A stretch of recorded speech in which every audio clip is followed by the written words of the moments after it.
Popcorn World.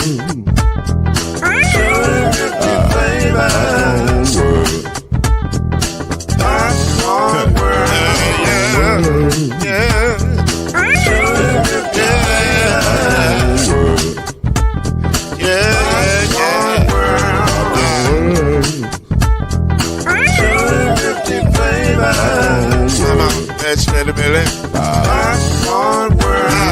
Can I make a groove now? Yes, I can. So you can get this groove in a bag of a can. You can make it round the world when it holds in your hand. Popcorn World. 250 flavors gonna make you smile. 250 flavors gonna make you smile. 250 flavors gonna make you smile. I said popcorn make you smile. Ah. Popcorn World. Popcorn World. Popcorn World.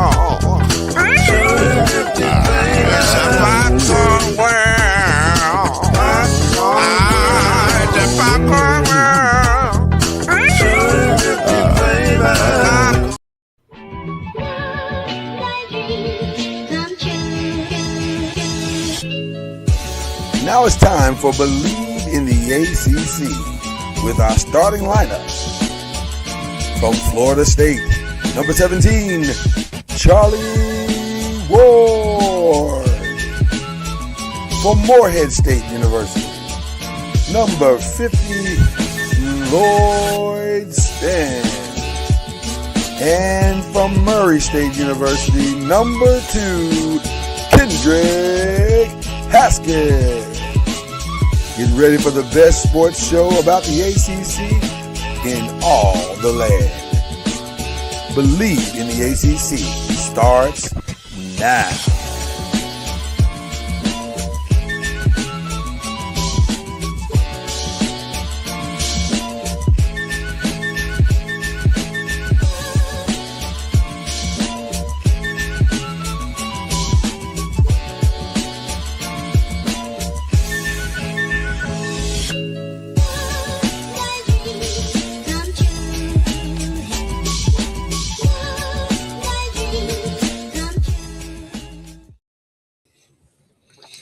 Yeah, man.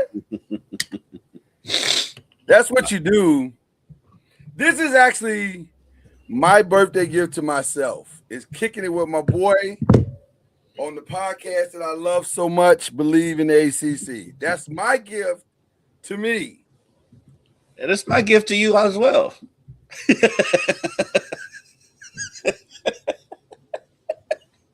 Happy birthday, Lloyd. It's a cold world out here, boy. Cold-blooded. And I don't even mean the rapper. That's just a cold, it's just a cold world out here, man. Yes. Okay. Well, listen, I'm glad to be here on so many levels today. I'm glad to be here. This is Believe in the ACC, and it's the Press and Pros. It's both, because it's what we like to call here a mashup. We mash two podcasts together into one and see what happens. Usually hilarity ensues on a week-to-week basis, and we have a really, really good time. We both leave smiling.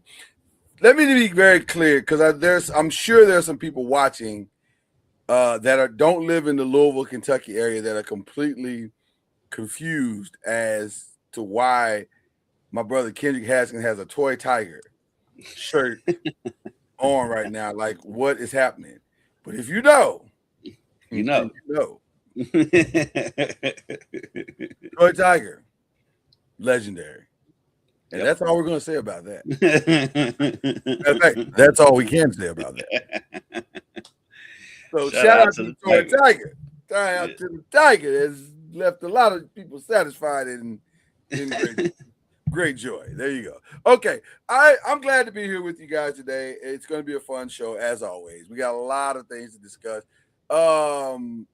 In addition to the ACC, and we'll do some other stuff, I didn't know how to really tackle this, so I think I want to do it now because we probably got a lot to say about it, and then that way we won't have that hanging over the show. But obviously, the biggest story, at least for us in college football right now, is the passing of Lou Holtz. That is a massive, massive story, especially for our generation. Because I was thinking about this, Kendrick. Lou Holtz, when we were growing up in the 80s, probably the first iconic coach that I remember. Like, I don't remember. Like, there were others that Bear Bryant was at the tail end of his career. Bear Bryant was at the tail end. I can kind of remember Bear Bryant some, but I wish McCall was at Ohio State. He was at the tail end of his career too. Oh yes, with the Woody Hayes. Yeah, Woody Hayes. Yeah, Woody Hayes, and then Paterno was at Penn State. So it was that Paterno. He's in that group. Yeah, but we're talking about our first like memories of a great coaching name. It's probably Lou Holtz and Joe Paterno. Because the other legends were at the end of their careers. And he was one of the ones that I really, really liked. Like, you know, when you're a kid, you're thinking, I want to go play for Bear Bryant. I want to go play for Joe Paterno. I want to go play for Lou Holtz. Those are were at the top of the list. There are a few others that you might, if they offered, okay, you know. But those were at the top of the list. Lou Holtz, and I'm very familiar with Lou Holtz, ironically, because I'm sitting in the state that probably was the first state to put his name on the map, which is Arkansas. And we, oh my God, Lou Holtz was iconic here. Like I don't even really remember a great Arkansas team before Lou Holtz. Like I'm sure there were some good Arkansas teams, but the Lou Holtz Arkansas teams were great, and we loved them tremendously. And then we were so sick to our stomachs when the stinking Notre Dame came in and snatched them away. But I still loved him. Like, there's no way not to love him. I mean, being in Louisville, Notre Dame's South Bend's not that far away from us. Not that far away. A few people that played under Lou Holtz. My boy Ben Foose and my boy Tony Driver. Yep. And so he recruited the area, and he'll always be recognized for his speech patterns. Put it lightly. And that crazy lisp. Yeah. That crazy lisp. Actually, he was, when Louisville played up there this last time when we went up there, he was at the game. They showed him. He was in the box across the stadium from us, so I could see him. But yeah, and he was a great coach, and he's the last coach to win anything at Notre Dame, yet they still think that they're the hill. Well, he is the reason why they think they are the greatest thing since sliced bread. He's part of the reason. He's a big reason. Newt Rockne probably has a little bit more to do. I guess Newt Rockne. Yeah, but none of us, we don't remember no Newt Rockne. Like, they have, a lot of them don't even remember Lou Holtz, but they still act like they. Touche.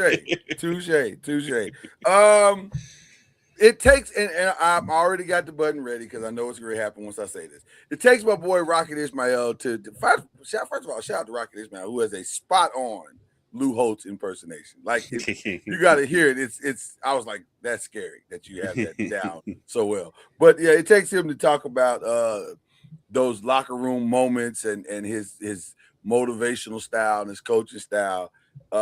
He was just a dude. He was a guy. He was the blueprint for a lot of other coaches. Didn't win as many championships as you might think. I think he only won. He only won the one. Yeah, he won the one. He had Tim Brown. Yeah, but also they were always in contention. They were always in contention. Those teams were always good, especially the Notre Dame, Arkansas team. Now the South Carolina team, they was all right. But at that point, he was like, I'm really, this is just a check. I'm trying to get this security blanket set up, and he got it set up quite nicely. And then did a little broadcasting. Yeah. A little analyzing. He's the rare person who looked the same age our whole lives. I don't think he's never not been old. Right. Like he was like old. Morgan Freeman. Like it's weird. Yeah. He's got him and Morgan Freeman and Al Pacino. Well, no, Al Pacino, there was like a half a second where Al Pacino was young. Yeah, you look at Scarface and then The Godfather. Yeah, he looked young there, but then that lasted like an hour and a half, and then it was over. But nothing. Lou Holtz, man, an iconic figured. The kids don't know. That's why you have the Google machine. Go Google it today, and you will see that Lou Holtz was the first real, like in my mind, especially from where I live, because I was living in Arkansas at the time, he was the first iconic coach for me that I remember. Like, it just, you can't say enough good things about him. And they say never meet your heroes, but when you meet him, he's exactly what you think he would be, and in some ways even better than that. Like, he was a good dude. He was a really, really good dude. You know what he reminds me of? When I met Coach Schnellenberger the first time, and I was like, I don't know how this is gonna go, because I could see this dude being the jerk, but he was not. He was fantastic. Coach Schnellenberger is awesome. No, Coach Schnellenberger was awesome. I remember when Louisville played Wake Forest in the Orange Bowl, and he was at Florida Atlantic at the time. Mm-hmm. And we stopped by to do a story on him, and he could not have been nicer. He took us all around campus, took us to his office. He could not be more excited to see us, just because to see some Louisville people. And yes, Coach Schnellenberger was awesome. So, RP to legends. Yes, yeah. A mutual friend of mine, a mutual friend of ours, rather, got me his number. That was one of my first interviews, and he was like, "He'll answer, and he'll do the interview." I was like, "You'll do an interview with me? He don't know me, and my show is brand new, and it's on a Saturday. Like, what are we talking about right now?" And so he was like, "Nah, he'll do it." And sure enough, he did it, and we had a good time. We had a really good time. And then was like, shout me out when I met him. He was like, "Hey man, you the guy? Oh, I appreciate you, man. It was a good time." I was like, "Oh, like Coach Schnellenberger." Okay, so Lou Holtz was covering that same cloth. Just a class act, great dude, great time to be around. Football knowledge is crazy. Like, remembered everything. Just a good time. So shout out to Lou Holtz, to the great football coaches are weird with their memory. They remember a lot of stuff. Remember everything, like plays and Gatorade color. Like, they crazy. It's crazy. It's kind of like low key, like probably anal retentive, but it's still. But it's what makes them great. It's what makes them great. Yeah, it's part of the reason why football coaches are the most paranoid people walking the earth, too. Also that is also true. Okay, so I want to give Lou Holtz his minutes, man, because he's more than earned them. I was hoping Charlie would get here early. If hopefully he will make it. I'm not really sure. Like, I think Charlie and them are on a weird schedule today, so he may not make it. Speaking of weird, are you watching Get Up right now? I am not, actually. I literally just turned it off. Did you see what Shay walked into the game wearing last night? I did. Now that, let me tell you something. Tell me you got money without telling me you got money. You think he paid for that? That's a great question. I don't think he paid for it. I don't know. That looks so expensive. I think you might have to pay for that. Like, you know how some things that you can get that on the just show it to everybody. I don't think he pays for. I don't think he pays for 90% of what he wears. No, I think he paid for that one. He's clothing because they get that designer out there when they showing that. So it does. Like they give him stuff. It does. Oh, you know what? You know what? That's how I would start the press conference. Like, I just need to know, did you pay for that? Like, I mean, was that? Are you big up in that guy? Is that how you got that? But I got to know how you got it, because it's listen. Now here's the better question: do you think you can pull that off? Who? You? Hell no, not as cool as Shay. He's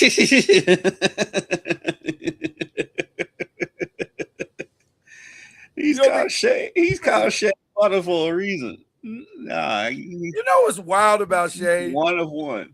Shay is one of the greatest basketball players in the world right now, and also low key might be the best dressed in the NBA. Like, it may not even be low key. It's not low key.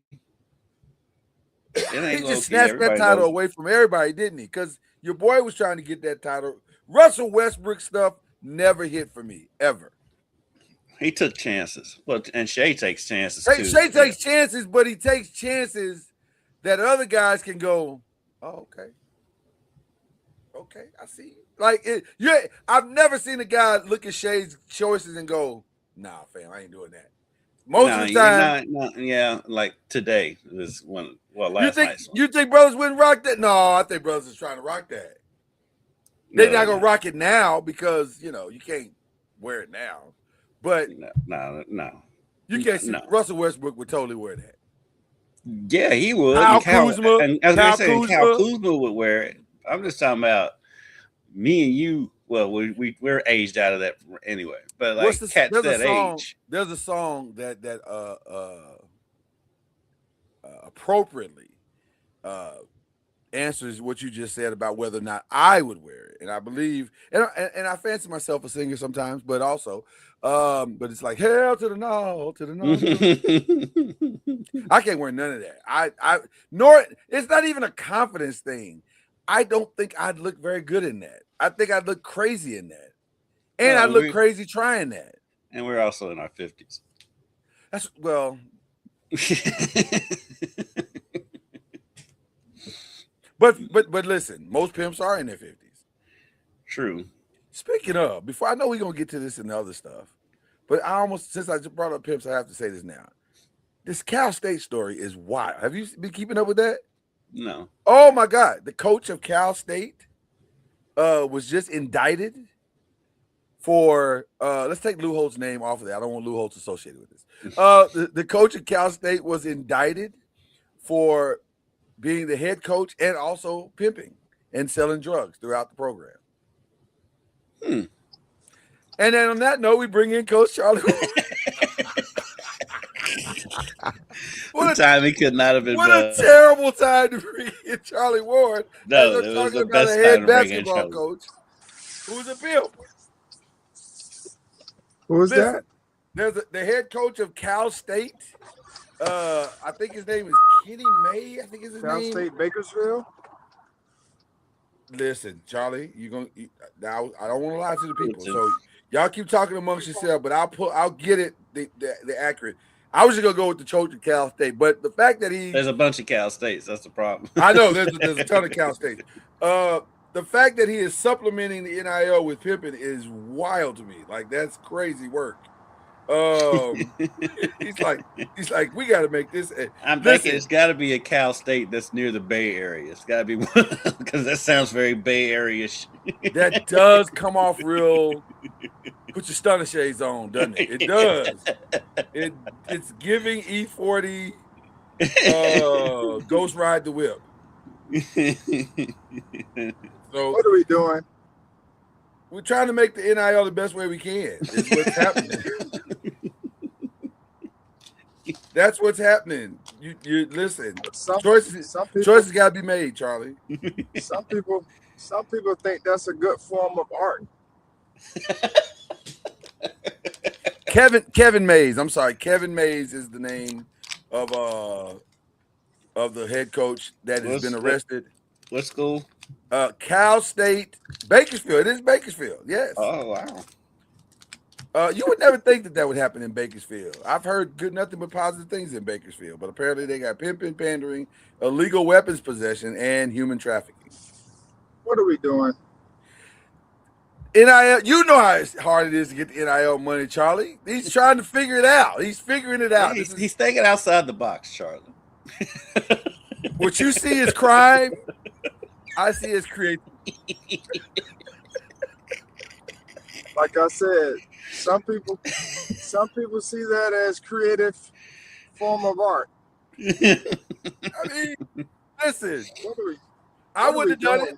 I would have done it, but listen. It's probably not the best way to go about doing things. Some things he didn't know. He was saying, "Listen, what if? Hear me. Can you imagine that meeting with the head coaches? Guys, hear me out. I'm gonna go out on a limb and say maybe they didn't know he was just doing this on the side, and that's where we will disagree because you cannot run a illegal weapons, pimping, and marijuana thing all on your own. Nobody has that kind of time, Kendricks. I'm sorry. Y'all got to work together. We got to work together on this. Gottlieb coaches and does a radio show. Yeah, that's turning out. Yeah, that's turning out. Okay, let's move away from pimping because this is not Charlie Ward's brand. He's been pimp since pimp's been pimping. Okay. Did he have one of those cool boy brims? He probably is wearing the Shea Gilgeous Alexander coat as we speak. That's how this whole conversation came up, Charlie. It was just talking about Shea Gilgeous-Alexander's coat from last night. Oh, Shay looked good. I'm not gonna say that. And also, I would never wear that. It looked good for him, though. Give the man some credit, Kendrick. Jesus. I love Shea. That's what New York does to you. Apparently that's what Oklahoma does to you, because Shea's liable to wear that anywhere. But yeah, he brought out his best one. He brought out his best one for New York. You don't wear that. You probably don't wear that tight. But these guys today, man. I mean, not these guys, but in this day and time, you may see anything. Mm-hmm. That's the truth. Now that is very, very true. He's out here. He's taking risks. He's taking chances. I'm telling you, he's not paying for none of that stuff. I don't see. That's where Kendrick and I diverge on this one, because He I feel pays like for stuff that he wears around every day, but the stuff he's wearing walking into the arena for people to, when they show them walking in, clothing designers are eating that up. That's free advertisement. So yeah, they'll give him that stuff. I think he might have had to pay for that one. I don't know that because let me tell you why. Only reason I say he paid for it is because that coat feels one of one. Like you're probably not gonna see other guys wearing it, and so the It's just designer like probably stuff. can't. That's runway stuff. You don't see that stuff out in public. You just see it on the runways. Yeah, Well, especially you're in not New gonna York. see it out in public. That's true. Because in New York, there are a lot of, of course, designers and different people, and so he may have gone to one of those places to get something. Yep. Craziest coat you've seen a teammate wear that you can remember, Charlie? Anthony Mason had some crazy ones. I can see He that. had fur coats with his number printed on the back of his fur coat. Fur coats with his number printed on the back of the fur coat. I am. Charlie's laughing now. I'm gonna need somebody right now. There's Shay's coat right there. That was his coat? Yeah, that's what he wore to the game last night. Listen, And Lloyd's trying to convince me that he bought that. sometimes I guarantee he bought it. I guarantee he bought it. Well, I hope it was cold.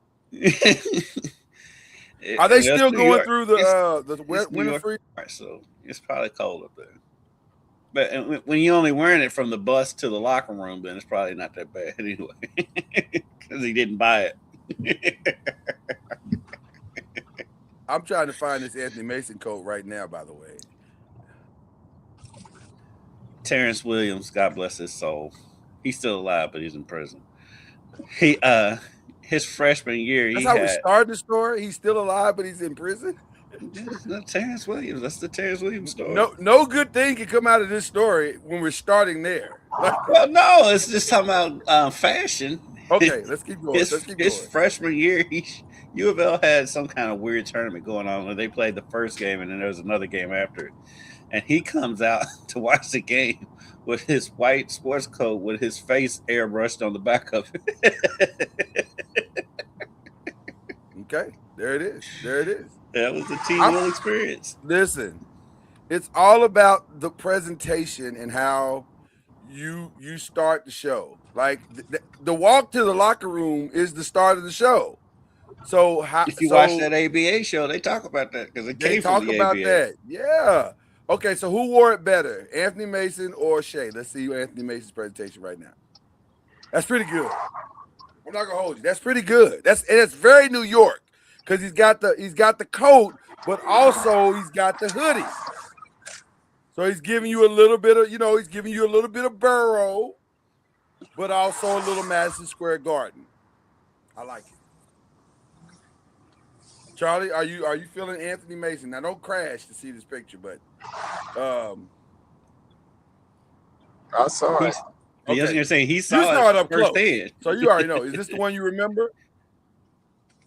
He had quite a few. Yeah, quite a few. Shout out to Anthony Mason. All right. But that's New York. That's New York at its finest. Okay, let's get into some. Before we get into the rest of the show, Charlie, Lou Holtz, what are your thoughts? You got a chance to play against the man. What are your thoughts? Yeah, I mean, he's very similar to Coach Bowden. You know, he made an impact on a lot of people, and was, you know, I got an opportunity, as you mentioned, to play against him, and so it was just very, you know, I was grateful for the opportunity that was presented. To play against him, and you know, unfortunate for him and his family during this time. Unfortunate for him, but during this time of mourning, you know, you remember all the great things that he's about, and we remember him for. And so I was just grateful that I had an opportunity to be a part of those memories, because we had a great battle, especially senior year. We didn't come out on top, but you know, it was great for us to be able to be a part of his legacy. That's what's up, man. Next time you see Rocket, ask him to do the Lou Holtz impersonation. It's as good as it gets. It's as good as it gets. I think he may have did it when he came on with us. I feel like he did, but yeah, because he's got the lisp and everything. That's what makes it crazy. Like, you got the whole thing. Like, you've really studied the man.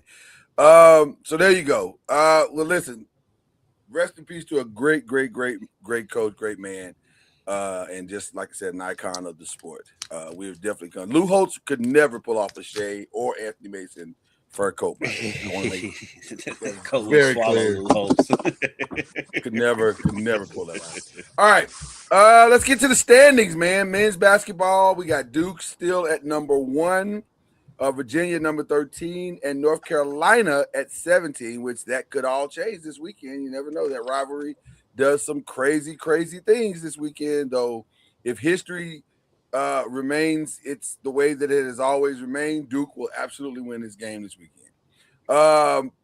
Interestingly enough, the two teams that are out right now, Louisville is out, but they're like right on the line of out, and then Clemson is out. And Louisville might actually get back in if they can close out against Miami this weekend. But they did get a big win against Syracuse. And so that's going to help. A very dominant win, actually, without Mikael Brown, which makes it even better, I think, in some aspects. So that was said more about Syracuse than it did about UofL. Well, listen, Syracuse is a very peculiar team, because I watched that game, and in the first half they played very hard, and it meant nothing. Like, they kept slipping behind the whole time, but they were playing hard. So I was like, well, they're giving a lot of effort. It's just not producing any points, but they're giving a lot of effort. So I was kind of impressed by that a little bit. I don't know. They got a new coach, right? Still. Red, I think Red's been there. Is this his second year or third it's his year? Second year. Okay, so maybe he's still trying to iron it all out. It takes time. Shout out to Charlie Seminoles getting a 1-point win on the road last night at Pitt. Oh, nice. Okay. That was kind of deceiving at one point. But yeah, they were up pretty big. Well, not big, but they were up most of the game. Oh, okay, gotcha. But they were up big. it was like 20 something, 24 or something. Oh wow! Right, I knew they were up double figures a lot. Started the second half. It just slipped away, like literally slipped away. Yeah, they went on a drought, and Pittsburgh, it was like a 16-2 run or something. Wow. Well, that's not good. So you have the standings. I do. Okay. So for the men, it's Duke is first, Virginia is second, followed by Miami, North Carolina, Clemson, and then Louisville. Although this weekend could flip-flop that, but I think they're both set up for the double bye, regardless of what happens on Saturday. Clemson and Louisville can't flip-flop, because even if Louisville wins, Clemson has a tiebreaker, right? Clemson has a tiebreaker. But if Louisville, Oh, I'm looking at the wrong. I'm looking at the overall record, and Clemson. No, They have the exact same. they have the overall exact record. same record. So you're right. You're absolutely But right. Clemson has one less loss right now in the conference, and even if they do lose and Louisville wins on Saturday, Clemson has the tiebreaker because right, they have so- the same record. So it's set. The That's pretty much set. The Yeah, only it's pretty thing that could possibly change is if Louisville and NC State both lose and Florida State wins. Well, Louisville didn't play Florida State, or did they? Did they play? They had They to. had to play. I was gonna say they had to. I thought I think Louisville won because they played them on the road. Okay. FSU played on the road. I thought so too, but I'm not seeing it. I mean, they had to play, right? Yeah, they played.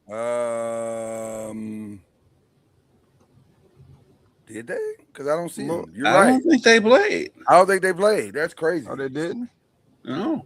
I thought they played on the road. I was with you, Charlie. I thought.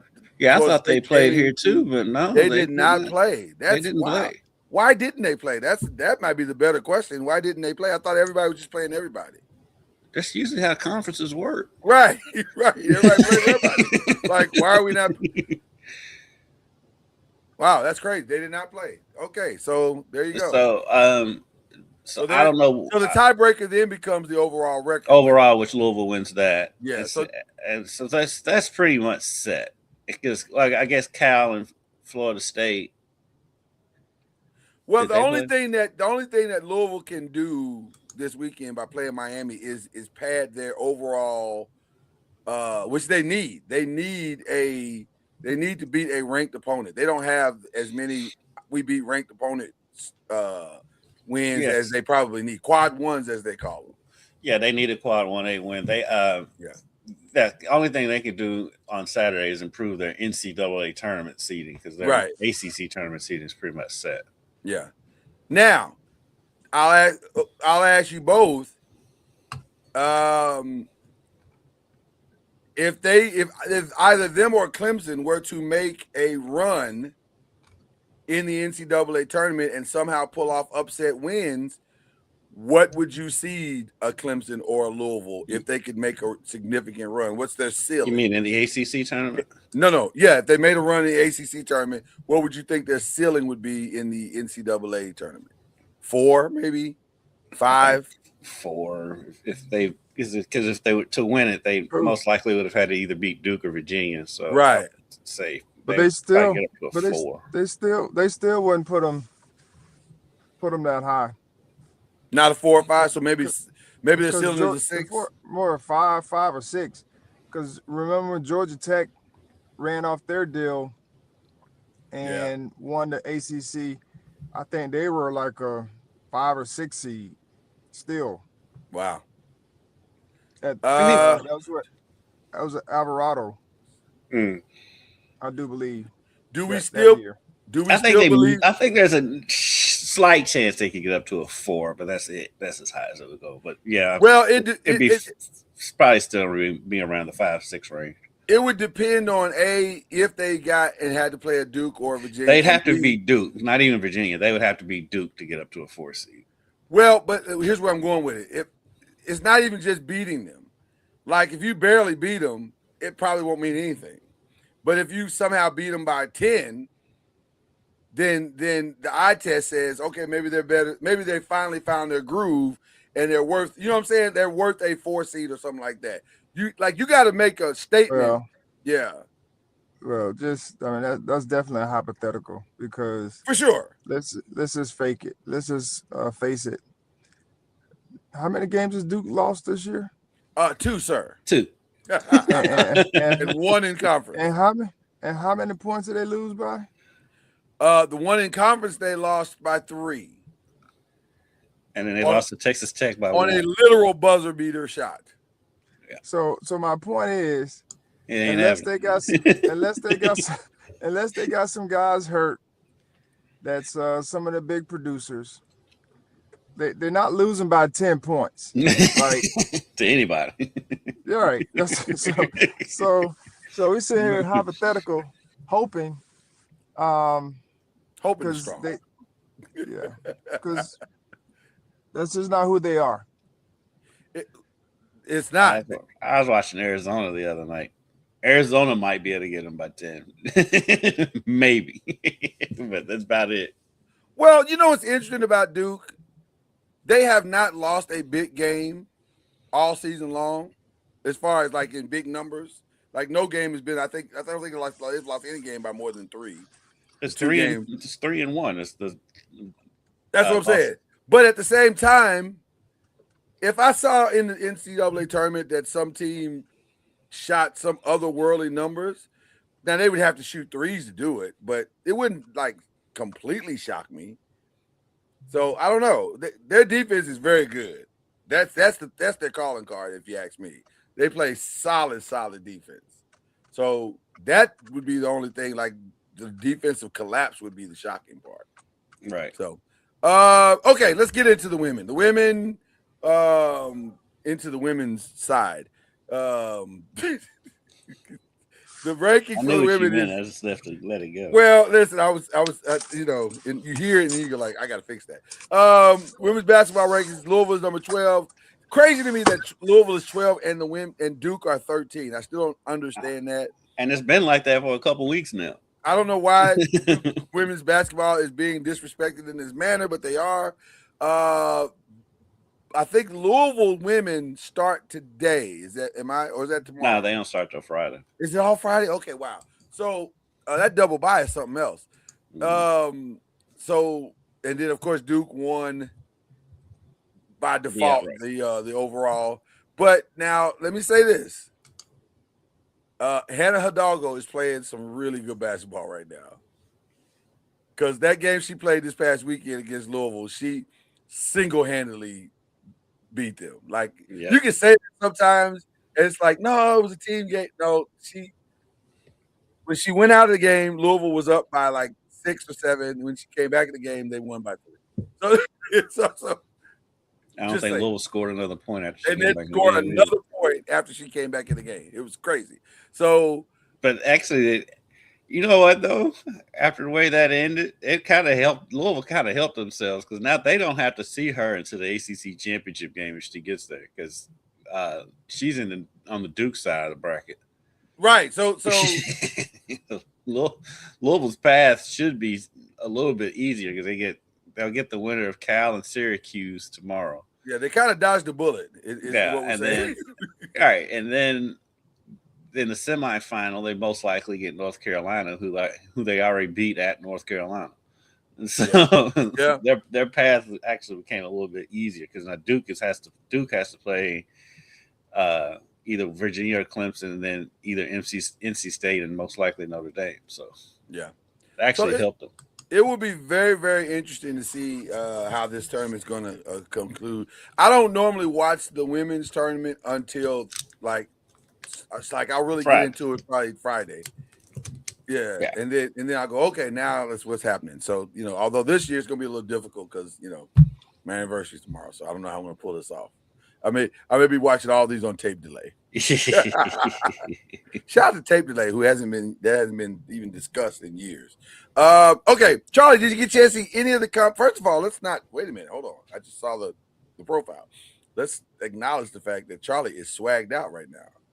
The only thing that would take this outfit to the next level is your LeBron shoes. Did they give you your LeBron shoes before the tournament? Nope. Yes, they gave us did. A pair, not the LeBron shoes, the green and orange that he wore. They gave us a backup pair. What's the backup pair? Yeah, what's the backup pair? Like, do they at least have the Rattler on it at least? No, we're grateful for whatever, but no, it was disappointing.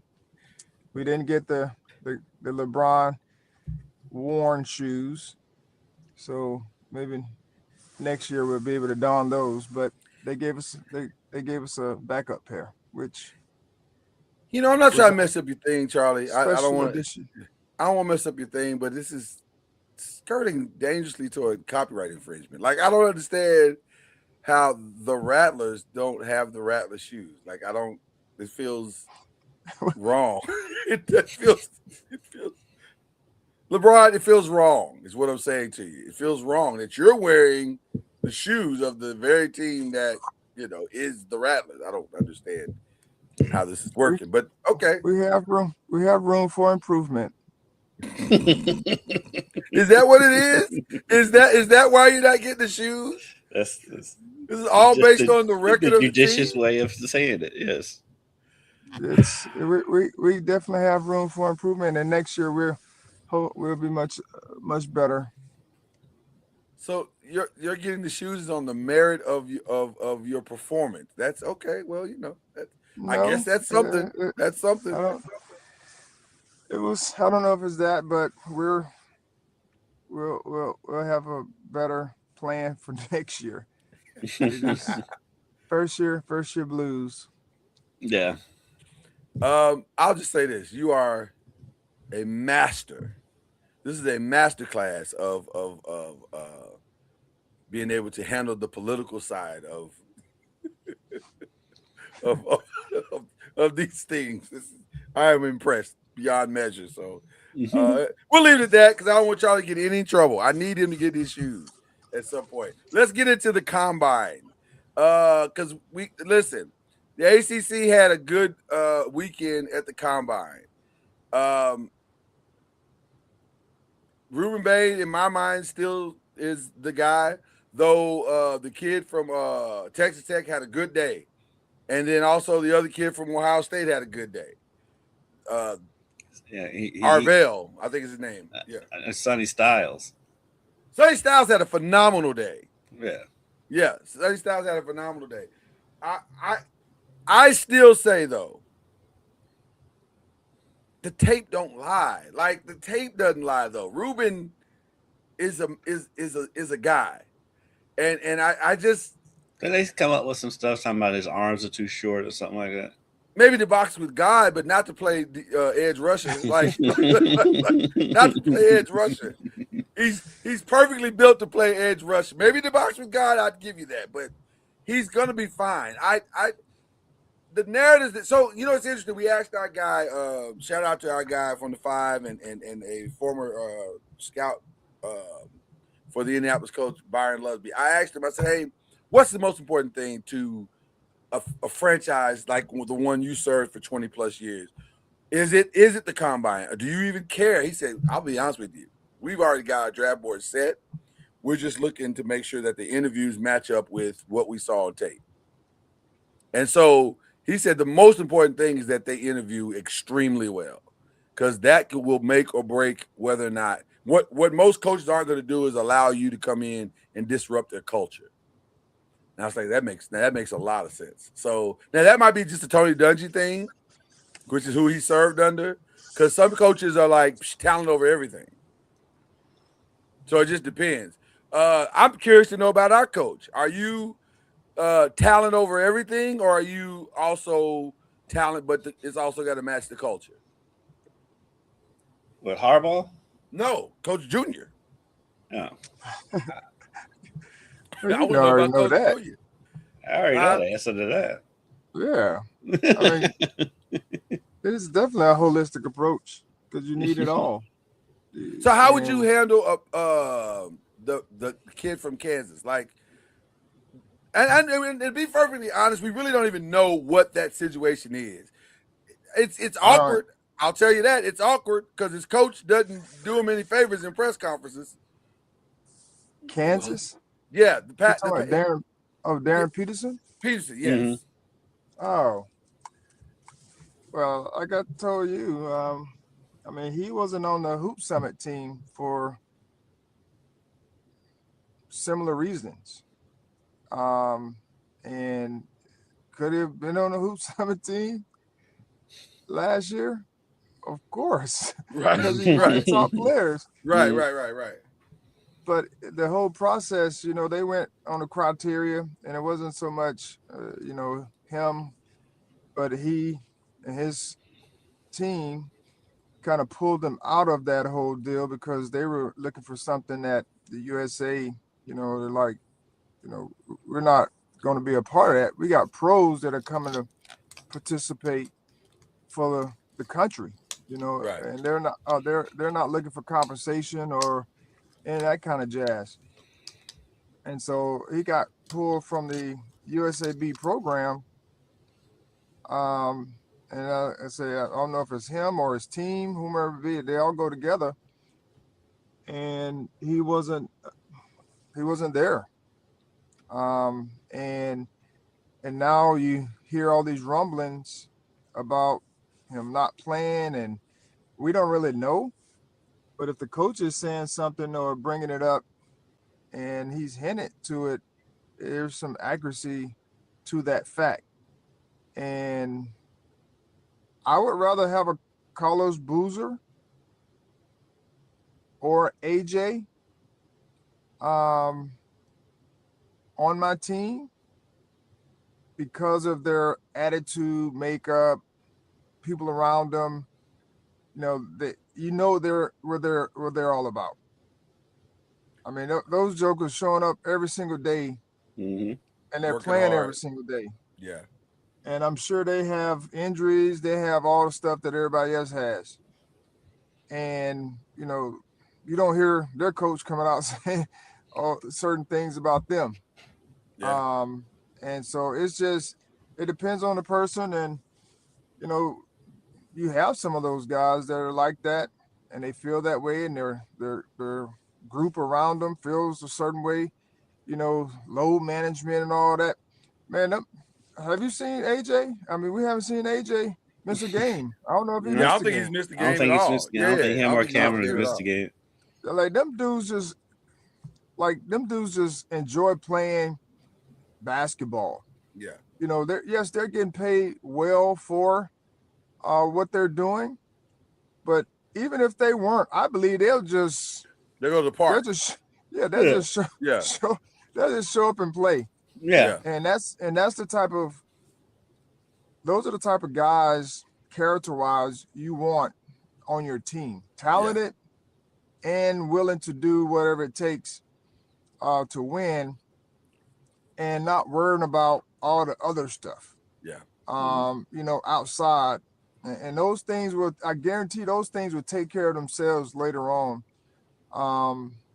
When you just do your part, just go to work, show up and go to work. People see your value at some point. And so they'll earn more to me than someone who wants to be in and out, not say fully committed, but not fully committed to the whole process. And like I tell my guys, I'm like, man, y'all give some great excuses that I can't dispute. I can't dispute that your ankle is hurting. I can't dispute that you have a sore back. I can't dispute that you're sick. And it's up to you whether you feel like you can go or not. But it's hard for me to say, well, no, your ankle ain't hurting. No, your back ain't hurting. Right. I can't do that. Yeah. No, you're not sick. And so they'll sit out, like practice, a game, whatever it may be. And I'm like, okay, I can't dispute that. And those are like great excuses, as I call them. and I'm saying, it's up to you whether, it's your integrity on the line as well. Right. And your reputation. Because if this is your go-to throughout, then that's who people are going to see you as. 100%. And there's the X factor right there, Charlie. Again, got to agree with Charlie with everything he said. He's spot on. But also, when people ask me if I'm going to answer honestly, now I'm not going to tear the kid down, but if you ask me, I'd say go back to the tape and you can look and see what his availability was. Right? They say the best ability is availability. It has always served well to be available, and that's a greater that is a greater calling card to your ability than anything else can be. Like, I'm here, I'm ready, I'm competing at a high level, I'm trying to be out there. But when I'm with you, Charlie, when guys are finding reasons not to be there, that's a red flag. And by the way, that's one of the things Byron said. He said, hey, being there is a big plus. Being out on the field, consistent, that's a big plus. And for him, I just wish that if there is some kind of health issue, reason why he can't play or they're pulling him out of games, it probably would be a good idea for them to go ahead and say that. Put that out there right now. If you don't say anything, you leave them open to speculation, and then perception becomes reality. And so, if there is a health issue that's keeping him off the floor, then they need to come out and say it, because it's not a good look for him right now. Which is why I was very happy that Mikel did it. Or Michael. I always say Mikel. It's Michael. I got to get it. By the end of the season, I'll have it. It is the end of the season. I know, right? I know. The literal end of the season. Like, as he's walking off the court, I'll be like, oh, it's Michael. But yeah, I just think that's an important thing to get that off the books. And then that way you don't have to worry about it. The kid is hurt. His back is hurting. Now, you can't question that. Now, you may not like that. Some people, they're not questioning it this time when he was out. But when he was out those 8 games earlier, they were questioning it. Well, I'm not saying you're going to like his excuse. That's what Charlie's saying. You may not like the excuse, and you may not even believe the excuse, but he's giving you what the reasons is. And either you're going to believe that or you're not. So, And Michael had back problems going back to high school. So. Yeah. Charlie, I want to go back to the combine for just a second. I don't know how we got back to basketball, but we did, and now we're coming back to combine. That's on the quarterback side. There were a couple of people that threw. I think Carson Beck did throw. They definitely graded him, but he did throw. How hard is it to go throw to people you've never thrown before in that situation? How hard would it be? I guess is the better question.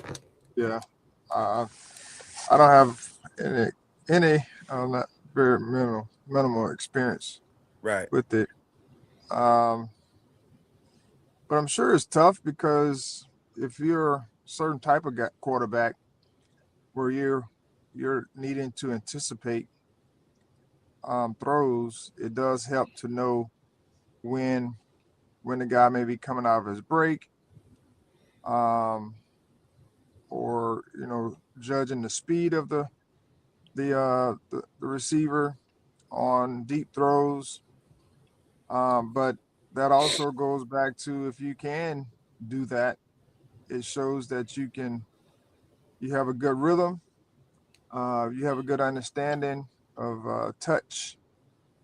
All those things are positives if you can hit your targets. But you more than likely will wait till they come out of the break to hit them in a different window, because there's no defense out there. So right. So you don't have to try to anticipate throws and all those types of things. So so that, to me, that would show an understanding of your personnel.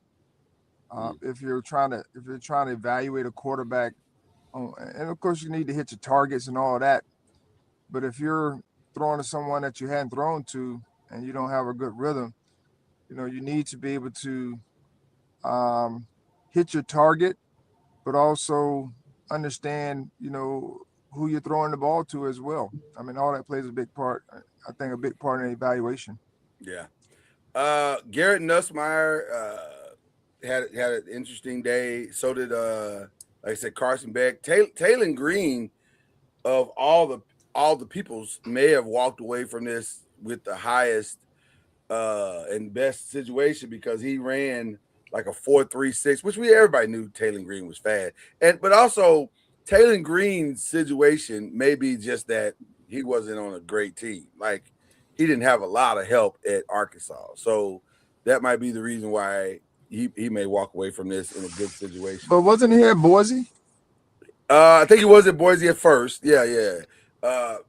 So I don't, and that's something to think about too, Charlie. You bring up Boise.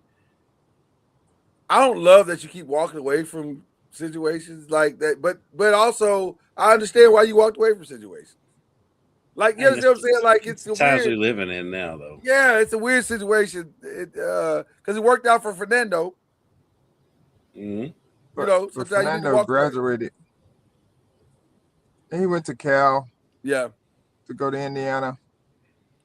But he graduated from Cal, right. which is the old school transfer. When you could transfer, you had to graduate first. Right. Like there's some academic, at least there's some academic, interest. Right. Like, I wonder with some of these guys, like, they go to a different school every year. Yeah. What are they graduating with? Or do they graduate? They probably graduate. If they graduate, most of them will probably graduate in with I'm really about to date myself now. It seemed like back in the day, everybody graduated with a criminology degree. I don't know why that was. I don't know why all these guys were going into criminology, but it seemed like all of them were graduating with criminology. I'm like, where are all these police officers, athletes that are out here, making the streets safe or something? But I don't know what they graduate with now. I have no idea, other than a general ed degree. It's interdisciplinary studies. I was just Mm-hmm. I was thinking that interdisciplinary study. Going into the running back, Jeremiah Love and Jadarian Price did themselves some favors with their 40 times. Jeremiah Love running a 4.36. His backfield mate ran a 4.49.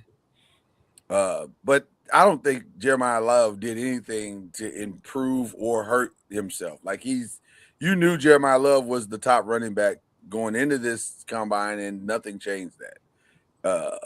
I think he may have solidified himself in the first round. I think he may have solidified himself in the top 5. Like, I if he's there, you have to take him. Like, I don't know. Well, unless you already have a Jeremiah Love on your team, which very few teams do, I think you got to, like, the Raiders aren't going to take him because they have Ashton Genty. So there's that. And I think the Jets aren't going to take him because of Breece Hall. I think Ashton Genty is going to be the cautionary tale for these teams that, even though he had a decent season, I think he had a pretty good season for a rookie, and considering how bad the Raiders are. I don't know if that's his fault though. Like, he didn't do anything. But still, if you're a bad team, going out and getting a running back is not going to be the solution. It's not 100%, especially in the first round when you can get running backs all throughout the draft. And by the way, I'll throw this out to both of you, because we've been talking about it all week on the other show. I don't know if you're the Raiders why you would take Fernando Mendoza. That doesn't make sense to me. As talented as the kid is, and I think his upside is good, but if you're the Raiders, we got a lot more problems than a quarterback, like a lot more. And by the way, do I want my brand? Because if you take a first-round quarterback at the top of the draft, that's your starter for next year. That's what you're saying. I'm taking this guy because I believe he can step right off out of his college uniform and into his pro uniform and start day one. Usually, that's how that works. But that's probably not true with Fernando Mendoza. So if it's not true, then why do it? Like, I don't understand why you wouldn't just trade that pick away and go get a haul for that, and then go try to get a Malik Willis or a Mac Jones, or I guess a Kyler Murray now that he's going to be available, or Tua or somebody that can. Because I wouldn't want my guy running for his life for the next 2 years, which is what he'll be doing in the Raiders uniform. But I digress to both of you. I can see. I mean, well, with the way the rookie's contract and scale is set, like, Right. if you decide that in 3 years he's not the way you want to go, you can just get rid of him. Right. So that's why you draft a rookie. But now you're the Vikings. But that's why everybody's drafting rookie quarterbacks. Is because you know or you don't you learn pretty fast, and if you don't want them, you move on in another direction. Look like Arizona did when they got Kyler Murray, because the year before they had drafted the quarterback out of UCLA. What was his name? Oh gosh, what was Rosen. his name? Rosen, yeah.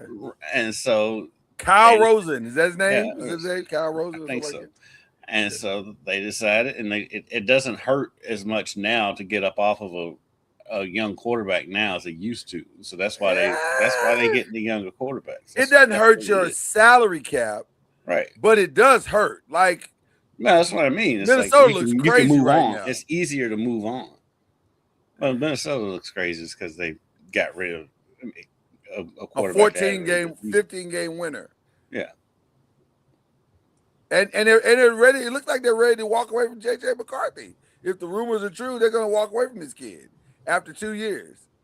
He's played like 6 games or 8 games, or whatever. That's how they're going. You don't have long to prove yourself anymore. No, you do not.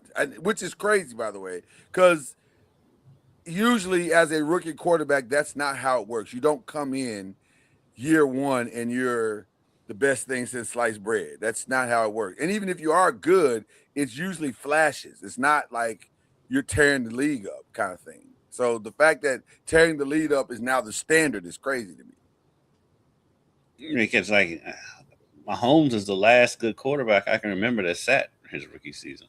Well, Lamar. But everybody Lamar else said most of his rookie season. Yeah, he said Yeah. most of his rookie season. Yeah. And then because like I think Josh Allen came right in and started playing. Yeah. And And he looked like a rookie quarterback. And Herbert has come right in. Burrow came right in. Yeah. So it goes either way. It depends on your system, I guess. That's why they're drafting the rookie quarterbacks, though, because they can get off of them if they don't like them and go in a different direction. All right. Well, a lot of great performances. The ACC was well represented. A lot of kids are gonna they at least got on some teams' radar, and will make it interesting, to say the least. I think the ACC will be well represented. There's a lot of names. I think Malachi Fields did well. I think Blake Miller did well. Peter Woods did well. Avion Terrell did well. A lot of guys played themselves, maybe even into the first, maybe even are going to get that first round look where they may not have got that first round look at the end of, before the combine came. So, but I'm excited about to see how the ACC turns out at the end of all of this. So, all right, let's get a FAMU update because we're in the home stretch now. What's going on with the Rattlers as they wrap up the season this week or this weekend, I guess? Well, there's only one game left today, right? Yeah, today is our last home game. Our last game of the conference. This is the revenge game against Bethune-Cookman. Yeah, we have a senior night, and it's looking forward to a good competitive game. They're the regular season champions. They've already wrapped up the number 1 seed, and we're fighting for our seed. We're right now tied for second with 3 other teams. And then there's 2 other teams that's, right there. So at 9 and 8. And so it's a logjam from 2 to 8.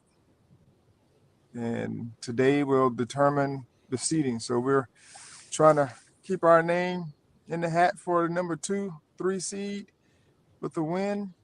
And if for whatever reason we lose, we'll at least be in the top 6, I do believe. But okay. we want to at least keep our name in the hat for the 2 or 3 seed. Is there a first round bye for the league? Well, if top 6 get a double bye. So top 6 get a double bye. Wow. Okay. So right now you're there. Starts on the 9th. So right now you're there, and you just basically the goal is to stay there. Correct. Yeah. So we need to win tonight. to Okay. control our own destiny Mm. as far as where we get seated and not get to 8 losses. From what you've heard, Charlie, has this been a great year overall for the SWAC? Have coaches said, "Man, this has been a really competitive year this year"? Um, I know in the past they've had good years, but I think I don't know, this may be one of the years where we have at least 7 or 8 teams that are capable of winning. 17 You know, over the champ. 500 seems like a good competitive year. Yeah, I mean, there's quite a few teams over 500. Yeah, So in the league, in the league, right, which right, in the league, yeah. which may be the norm. I don't know if it's not, but I know this year has been very competitive. How have you enjoyed your first year in the SWAC as a head coach? It's been a really good experience. Just some things I wish we could clean up, just from a sportsmanship standpoint. Um, but Sportsmanship, interesting. that's you know, and you always hear this is just how we do things, which to me is always the craziest thing when someone says that. But uh, overall, it was very enjoyable. Just getting a chance to go to some different cities, see different campuses, see how others are living, where they're living, as far as college standpoint Mm. from sports, Yeah, and being giving guys opportunities throughout the season. So it's been a welcome experience, and excited about the future for sure. awesome, awesome. Kendrick, That was just year one as a college coach in general. I mean, it was as big of a step up from high school to college as you expected? Was there anything that came out of nowhere that you kind of didn't see coming? Not really. I mean, um, you always, regardless of where you're at, you're gonna have things that you have to manage and deal with, and on our level, we don't have all the bells and whistles and all the different things that you would desire. But you find ways. It's like a handyman. Like you may not have all the resources at your disposal, but you go and manufacture, and because it needs to get fixed. And so and you might have to find different ways to get it fixed. right. So that's kind of how we worked and work, and we're working to improve. Where we are this year, and it doesn't hurt to have some success, because it gives people excited about what we're doing, and how we're working towards it, and of course people want to get behind um, positivity. Of course, winning does help that, but doing other things outside of just the game to help build young men Mm. is something that we always focused on anyway. But I going from high school to college, people ask, there's different rules and regulations that you have to navigate around and through. But overall, you know, and I've been blessed, when it comes to having quality players in high school and being able to do different things because of their IQ. Mm. Some of it we were able to build over the years, but just being able to hold guys to a standard, guys, uh, you know, work and live up to that standard, and then going from where I was to now, being able to help guys with the same type of understanding of basketball and life in general. You're able to do a little bit more because you have a little bit more time to work some things, but it hadn't been a big jump, from a lot of standpoint, from some certain things, but it's been a good deal. Having coaches that are the biggest jump has been having coaches that you can, you know, give tasks to and let them run with it, because that's their job, their full-time job. Right, Um, right, right. as opposed to high school where most of your coaches either volunteers Right. or they were teachers, Mm. and so they don't have time during the day because they're teaching class and you're having to do a lot more. So that's been a welcome uh, addition and experience as well. Nice. Charlie Ward, the coach of FAMU. It was a rumor, then it became a reality. Now he's running with it. It's that was very difficult, by the way. That was to put all those Nice, R's nice together. going to see the I was president. gonna say that. Say And again? now he's going to see the president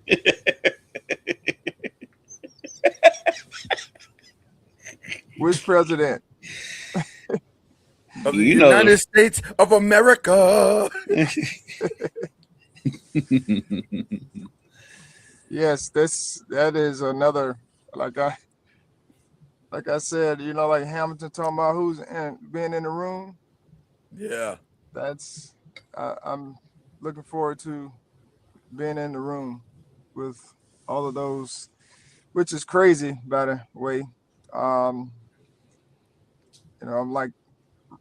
I'm not really representing everybody, but I'm representing quite a few people, hmm because there's quite a few people who aren't being represented in the room. Um, but at the end of the day, there's legislature out there, and there's talk about what needs to be done. And so hopefully what I can bring to the table is balance.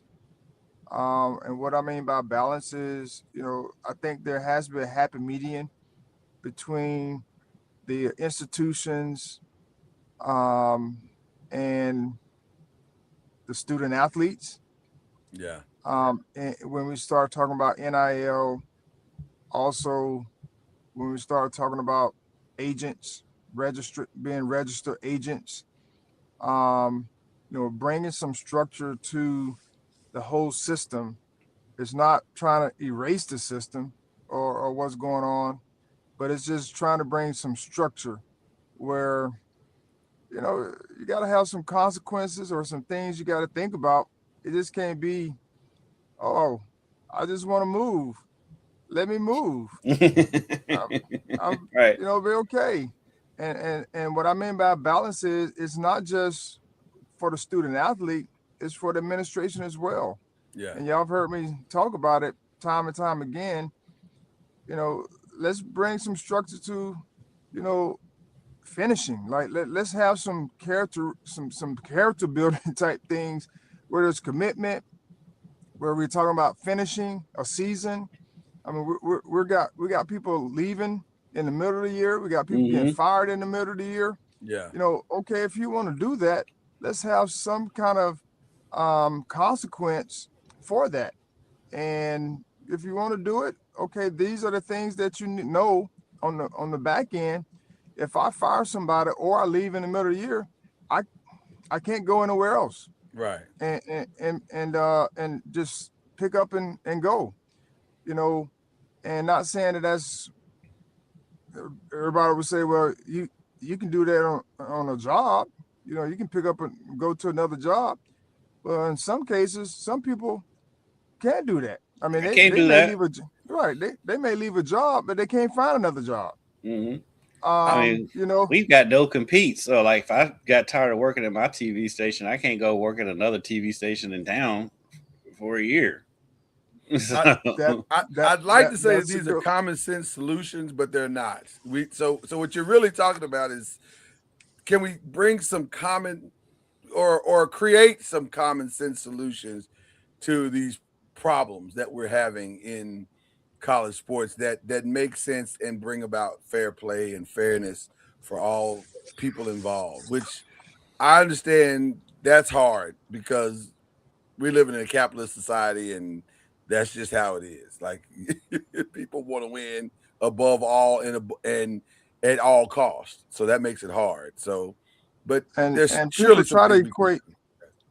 people try to equate sports with being a regular student. I know. Yeah, And as we got we to stop that know, as well. Yeah, that is not that is not that's not the same, because the student athlete is spending way more time in athletics for the Right. university. Not and people can go out and get jobs and all those types of things, and for their time, management piece. But for the student athlete, it's to me it's different it's very in different. that It's very regard. different. Yeah. But everyone tries to put it in the same vein. Like if a student wants to leave a college, they can go to another college and pick up wherever they want. That's true. I mean, Even within though, they have to have the credits have to match up and all that stuff. It's not as simple as just leaving. Well, and also that kid's not generating millions of dollars He's for his right, university. exactly, and Okay, and a regular student, which I was one, I could go out and get any job I wanted to, right. but an athlete can't. Well, he's got one. He's got a job. He's got a job. His job is the to college play ball. Yeah. The college athlete has basically a full-time job along with going to school, and people don't realize that. Kendrick, you can appreciate this. I remember some of the guys that went to my university and how they would get up at 5 a.m. and they have to go to workouts at 5 a.m. and from 5 to 7 they're doing the workouts, and then they got to go to breakfast, and then after breakfast they go to class from 7 to 10 or 11, whatever, and they go back to workouts, and that, and we wouldn't see those guys until like later on at night. Mm-hmm. That's called work. That's a job. That's a full-time job. That's a full-time job. That's oh, by the way, more than 40 hours a week. I was going to say, that's like full-time with overtime hours. Like, what are we talking about right now? So, no, we are not the same college student. We're not. Nothing that I did in college generated $1 million for the university. Nothing. No. Probably cost of the university. Right. Yeah. I'm sure I cost them as much as in more ways than one. So, let's... I hope you can have a measured conversation in that room, Charlie, and hopefully some good things may come out of it. But I'll leave it. We'll leave it at that. We'll leave it at that. We'll leave it at that. But Charlie's going for the conversation. I want to put that out there. The conversation. Okay. Yeah. I mean, it's too many. It's gonna be too many people in the room for. I mean, it's just more. It's a round table anyway. Yeah. But this is kind of just to throw some thoughts out there, ideas, and see what sticks. I'm sure they have a plan of action already. We're just trying to give a little bit more. If there's something we may have missed in those plans that they currently have, because they're. I mean, when you have SWAC, and but when we have commissioners in the room and presidents and all different types of people that are in the mix, people have their own ideas on what it should look like. Hopefully, we have some representation from the student athletes, as well at that table. I'm not sure hopefully they were invited, because there are some student athletes that are very well spoken and well thought out ideas, and I think that's something that should be taken into account, because they're part of the plan. They're in the mix, and for the longest time the students haven't been in the mix, and that's where some of this is falling on deaf ears. But I know they have student advisory committees and all these different on campuses, and so I think it'd be very beneficial to have some of them in the room talking about their experience as well moving forward, because college and pro, even though they have some similar similar things, the pros, their revenue is being generated the way it's being generated, but they only have to share that with either all the teams, which is 32, or how many ever basketball teams there are, 31. But in college, all the proceeds, that the revenue that's being generated is being generated by mainly 2 or 3 sports. Right. And if you have 14, 15, 16, 17 sports, those 2 are having now to supplement all those other sports to offset. And so, yes, but I don't know if it's enough to be able to supplement, all the rest of them. But it's something that they have to think about as well when we talk about college sports and paying, athletes. And that's why collectives are important. NIL should be NIL. And only a few people can get that NIL because they're the ones who can generate. Like you talk about, millions of dollars. Most times it's going to be the quarterback or some top name player, and that's no different than any other sport. Charlie, I don't know what kind of time you have. I know you have a day because, you literally have a game that's about to happen here in just a few hours. But I do want to ask you before I let you go about your Knicks. Came up slightly short last night, but a very fun and competitive game last night. What are your thoughts on what actually happened on some questionable calls in that game? Very questionable if you go back and look at some of the tape. But what are your thoughts? I don't know if you got a chance to even see the game, but what are your thoughts on your Knicks competing against the Thunder? And do you still see them as a contender in this year's NBA playoff or push here going on? Yeah, I mean they'll be in the mix when it's at the end of the day. And I did get a chance to watch, I think, second half for the most part of the game. And yeah, there were some. I'm just, as a coach, as a player, all you ask for is for the referees to be consistent. Yeah. And where they call things, and sometimes it's just not consistent. No. And it's very frustrating. And I'm like, let one thing go on one end, and then the other end, you get touch foul, or you get touch, or you don't touch them at all. Or you're just letting guys hold them, and then the guy pushes him off, and the guy flops, and now you call a foul on the guy who's been held the whole time, and now he pushes the guy off, and you call that. And it happens in our game. Yeah. And I'm like, just be consistent. If you see the guy holding, and then the guy who pushes gets called for the foul, call the first foul. Right. Don't call the reaction. Call the first foul. Well, coach, I ain't seen him holding. You saw him with his hand around his waist, or around the shoulder. What do you mean he wasn't holding? But it's just those inconsistency that I don't like, and it's just last night. I'm sure it was that way, but of course the Knicks had opportunities at the end to. OG had a good look at it. Yeah. Yeah, to hit a 3 to win, to tie it. Is Mike Brown going to be fined for saying the SGA does a great job of convincing the referees, probably better than anybody, that he's getting hit? Is that a finable offense to say that? I doesn't don't fit. think so. He's not questioning He's the not. He refs. didn't. So true. It's it is true. very Yeah, true.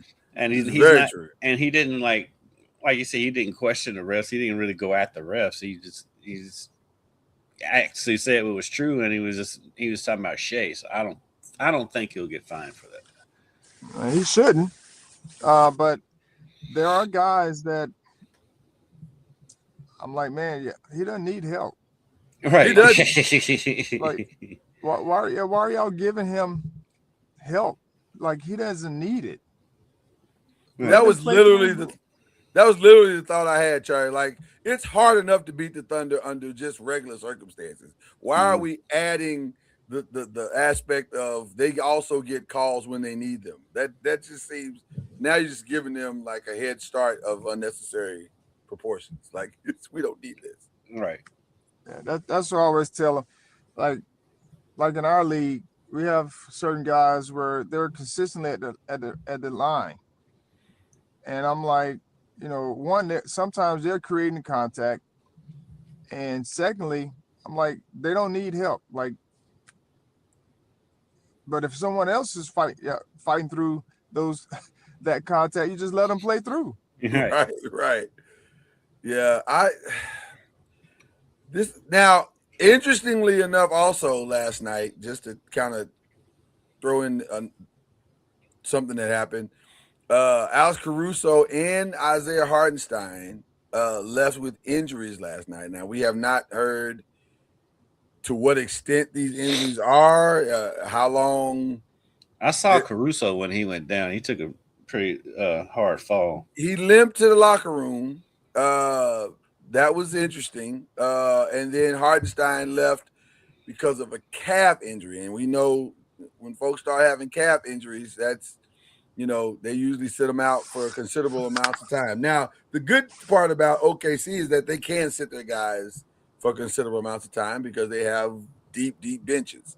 So they'll probably sit both those guys, and we may not see them the rest of March for, Yeah. which, I mean, they've been moving. I mean, they've had a ton of injuries. I mean, Jalen Williams has been out for a while. He's barely played this season.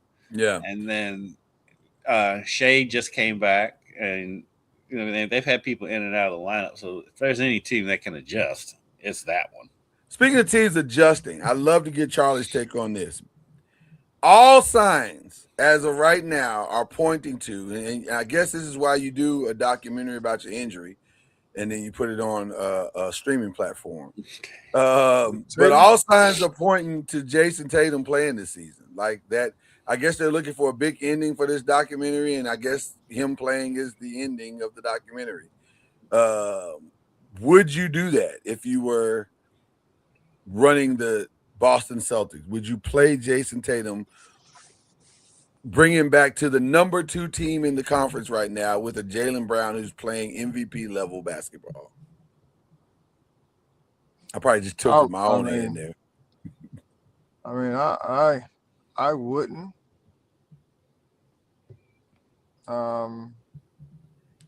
Just because he's been out all year, and and where they are chemistry wise, and how can he help like them progress towards their goal of winning a championship? I'll just say that, because right now they have a good seed, but winning a championship. And is he really? I'm sure he's healthy at this point because of just the way technology and science and everything has advanced certain things. Yeah. So I'm sure he's healthy enough to play, and he'll probably play in some competitive games and the G League, which is something that's good for the G League to have if that's what they desire to do. Mm-hmm. And he'll be on a minutes restriction and all those different types of things. So I wouldn't. I mean, I don't know how he's feeling, but I wouldn't. But it's games like last night that mess up the thought process. When you go, when Charlotte comes into your building and beats you by 29. It blew you out the whole game. Right, blows you out the whole game. So now you're thinking, well, we don't want to start slipping. And like, you're not slipping. You're number 2. At worst, you're probably going to finish number 4 if you drop it all. So why? I don't understand the whole thing other than you need content for your thing. But you know what would be even better ending? I'm gonna go out on a limb and say the Celtics don't care about that documentary. They're not bringing him back for the documentary. You say that, bro. And it was a thing I aired on like Tubi. I don't even know what. Yeah, I'm not even sure where it's playing at. I don't even know where it's playing at. But you say that, but man, it's just the noise is way loud with this. It's louder than you would think that it should be. Well, considering fans are gonna want him back because he's Jason Tatum.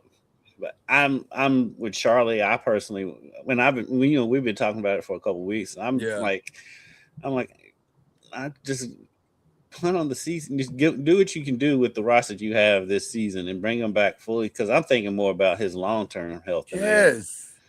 And rushing back for what? I mean, they're not going to beat the Thunder, regardless if he's there or not. So, so I would punt this season, which was the goal, which they originally were doing, and then they surprised themselves by being number 2 seed. Just bring him back next year when he is going to be 100% healthy, and go from there. Because I just think it's too much of a risk long term to bring him back now. It just seems crazy to me that we're even having this conversation. Every time it is crazy. That's also a shout out to technology these days that he's even able to even think about coming back. Yeah. All right. All right, gentlemen. I gotta check out. Well, I slipped in as many as I could, and you know, I'm glad. I'm happy we got something in. Charlie, keep it rocking, man. Go get your lick back tonight. That's the birthday gift I want from you. Get your lick back tonight. Okay. Well, happy birthday and anniversary and all that. Now, my wife may not like that as an anniversary gift. I'm just gonna tell you up front. So if you think of something else, feel free. But I'm trying to angle for them shoes. I'm cool with the win. I am angling for the shoes, but also I recognize that if Charlie can't get the shoes, we probably ain't getting them shoes, Kendrick. We're not getting them shoes. All right. God bless you, brother. Appreciate you, man. All right. All right, man. All right. I'm just saying, Charlie can't get them shoes. We ain't getting them shoes. We ain't getting them shoes. Just let it go. Let it go. What do you think the biggest obstacles for the Knicks are? Inconsistency. Is Cat the biggest obstacle? No. Everybody coming for Cat's neck. Everybody comes for Cat every time, and it's like Cat's fine. I just think they're just target. He's an easy target because he doesn't really say anything back. Yeah. I just think they're just inconsistent because even last night, they started out getting busted and they came back. Right.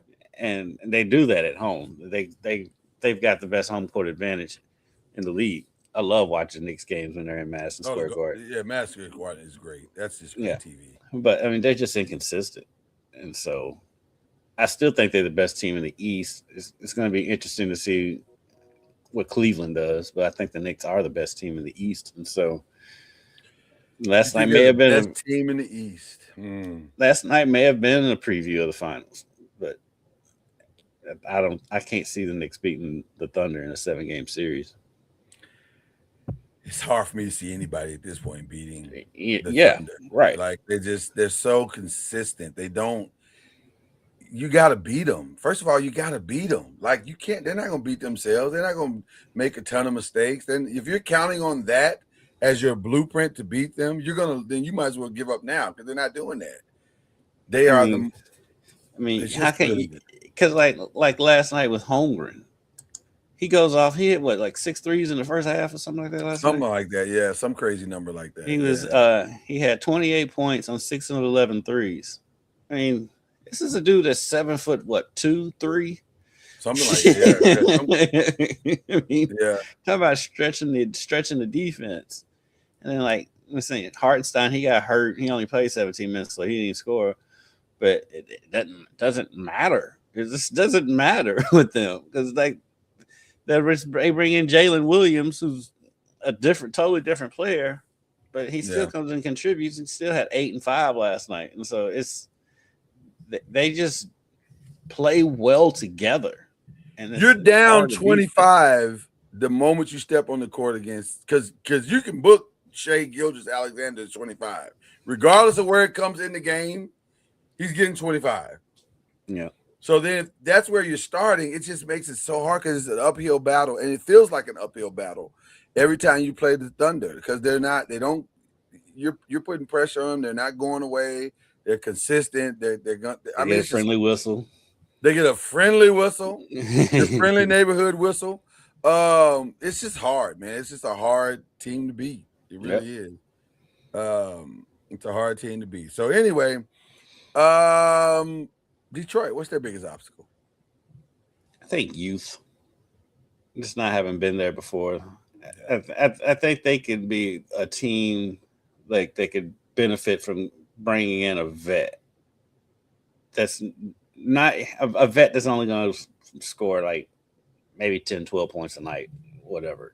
They need somebody to calm the waters when the waters get choppy. Yeah, and plus they also need somebody who can score because scoring is an issue for Detroit more than the youth is. Scoring. Yeah, I don't know who that would have been though. I don't know who that would have been for them near the trade deadline, other than like LeBron or somebody like that.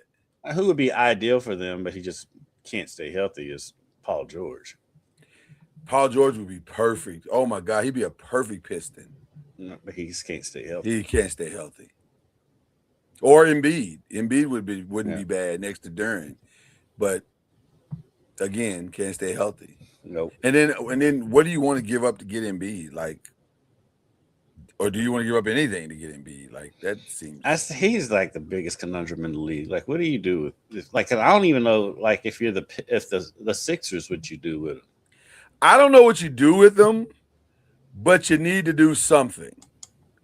Like you can't keep doing this. Like if you're the Sixers, Paul George.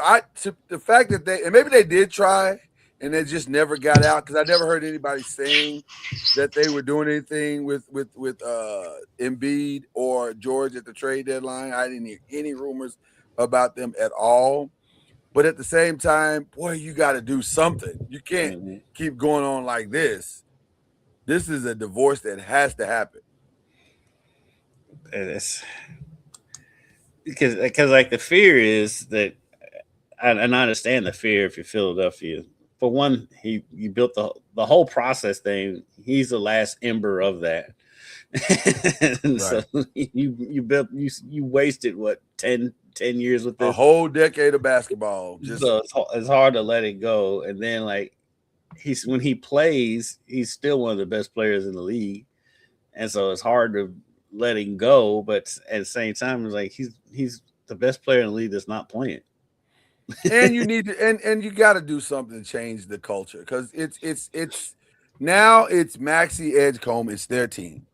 Yeah, I think that's the part that makes it hard because you're like, okay, you put Embiid with those two, a healthy Embiid with those two, you've got something. You've got a legit big three, it looks like. Yeah, but you're never going to be able to put a healthy Embiid with those two. No. That's the problem. So let those two go do what they do. It's the hard part and also the easy part because you could land way different than that. But at least it's a softer landing because you got your backcourt solved. That part's done. Yeah. So now just go move on from the rest of it. Clear up the cap space and let's move on to something else. So is there anybody in the West that is standing out to you other than the Spurs? And can the Spurs do it? What's their biggest obstacle? The Spurs, they feel like they've got just about everything, and they've owned the series against OKC. I think with the Spurs, we're just waiting to see what happens in the playoffs because it's real, yeah. And they're kind of like the Pistons too. We haven't seen them do anything in the playoffs yet because they just now getting there. So maybe their biggest obstacle is pressure. Can they handle the pressure? Yeah, can they handle the pressure? And they may be able to. I mean, Yeah. they've got pieces, and so I hope that we get a Spurs Thunder Western Conference Final, because I think those two are far and away the best teams in the league. I'll tell you this: the one thing I do love is that, going back to our early conversation about guys that want to compete, Wemby seems like he really wants to compete, and Every night. Fox, and those guys want to be out there. I had a very interesting disagreement with my guys on Tuesday about Stephon Castle, and some of the guys are like, "Man, I would have boxed that kid up and sent him with some other picks and this, that, and the other to Milwaukee for Giannis." And I was like, "I wouldn't. I love what Castle's doing. I think he's. I don't think I like Giannis and Wemby together. I don't. I think that mucks up the spacing. Yeah. And now you got a real issue with both of their games colliding into each other. That doesn't feel right to me.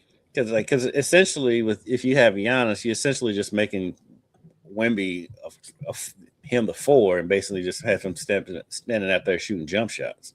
Well, that's what's happening in LA in the Lakers, and it's not working. You got LeBron just standing out there waiting to see what Luka's going to do, and Austin waiting to see what Luka's going to do. That's just a ticking time bomb out there. Yeah, your turn ball. I don't like your turn ball. Like, it needs to still be basketball. Yeah, but if you put Wemby and Giannis together, they're clogging up the middle for each other. Right. So that means Wemby's got to step out and start shooting threes. And while he can shoot threes and shoots them relatively well, you don't want him shooting like 10 threes a game. No, not at all. I think right now he shoots about 4 or 5, which is a good number. Which is a good number. We talked about this a little bit last week. The top 3 teams, my top 3 is different than the actual top 3. The actual top 3 is the West is Oklahoma City, Spurs, Rockets. My top 3 is Oklahoma City, Spurs, and the Nuggets. Right. And that is the most interesting paper, rock, scissors that we've ever seen in a long time in the NBA, because all 3 of those teams, depending on which one you choose, can beat the other one. And there are matchup problems on however the rock, scissors pans out. The Nuggets, they have to get Aaron Gordon back, though. And he's supposed to be close. Yeah, he's supposed to be close. Yeah. And we're sleeping on Minnesota a little bit. I think Minnesota's still right in that mix. They are. I worry, because Minnesota kind of has the same problem every year, in that when the rubber starts to meet the road, if they don't get the clear path, like, what is their path in that top 4? What is their path? Is it they need to go, assuming that Oklahoma City is going to be last? Well, we can't assume that. You can assume that. Do they need to be 1-4? Do they need to be top 2 or 3? They need to be in a 2 or 3 somewhere in there. And then if so, who is the team they need to play in that 2 or 3? Well, I feel good for Minnesota against the Rockets right now. Okay. So I'm taking Rockets out.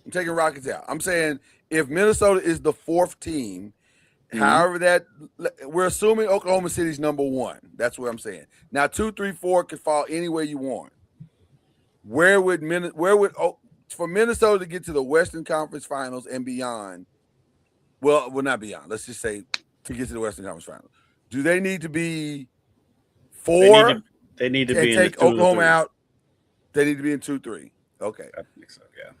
With home court, or does it matter? Well, they're not going to get home court against the Thunder. No. I'm not saying that. I'm saying against the Rockets or in that 2 or 3. I don't think they Rockets with the Nuggets. I think against the Nuggets they need home court. I don't think against the Rockets they necessarily need home court. See, I don't have the Nuggets in there. The Rockets in there. You keep putting them in there. I'm taking the Rockets. We're right, but I'm taking. But I'm saying, but neither one of us believe that the Rockets should be there. I mean, and by the way, by the end of the season, I'm not 100% sure they will be there. I mean, we got what, 22 games left. lot can happen in 22 games. A lot, but not a whole lot. Because I mean, because they could flip flop. I don't see the Rockets dropping any further than 5. I don't see them dropping behind the Lakers, and so They're only a game and a half out of 6. I know it, but that's what I'm saying. I don't see them dropping all the way behind the Lakers at 6 though. But the furthest I can see them falling is behind the Nuggets. I can see if Aaron Gordon comes back. If Aaron Gordon comes back, I can the see Rockets them coming to 5. Easy. Yeah.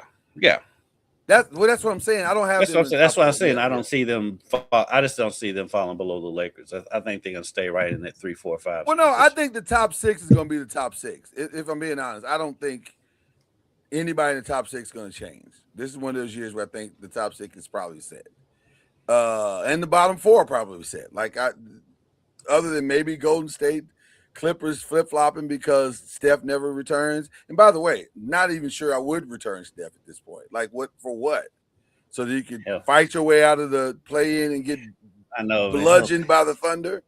He'll come back though, because I mean they've been doing that. Yeah, I don't understand it either, but they've been doing that.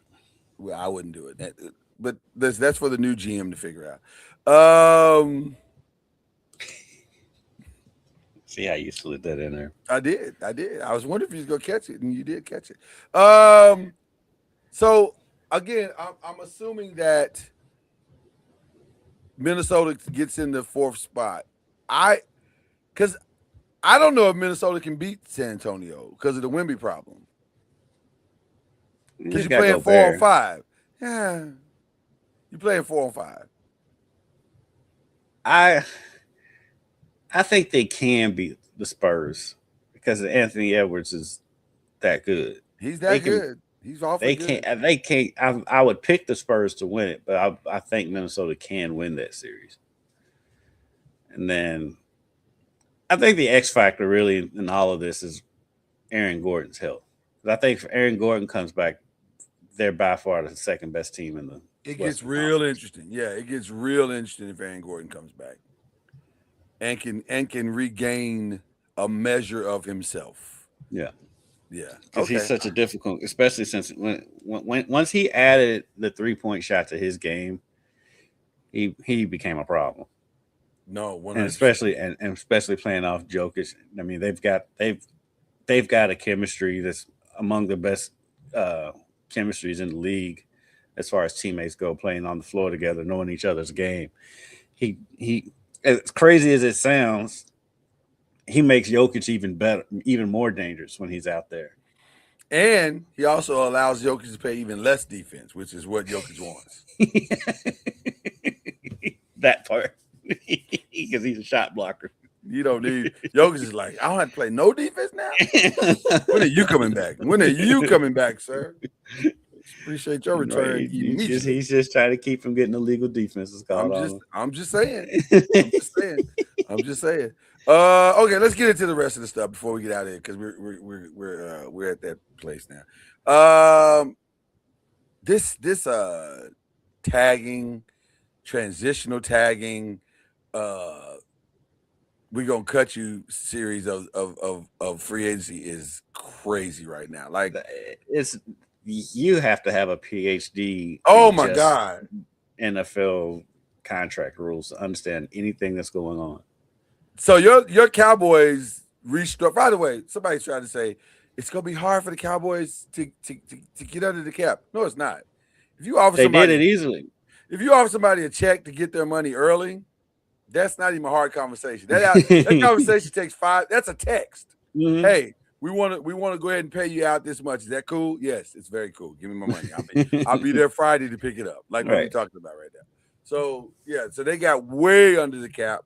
What they do with it will be very interesting. It appears all signs are pointing to Max Crosby, a run at Max Crosby, and possibly Marshawn Lattimore, possibly. And Trey Hendrickson too.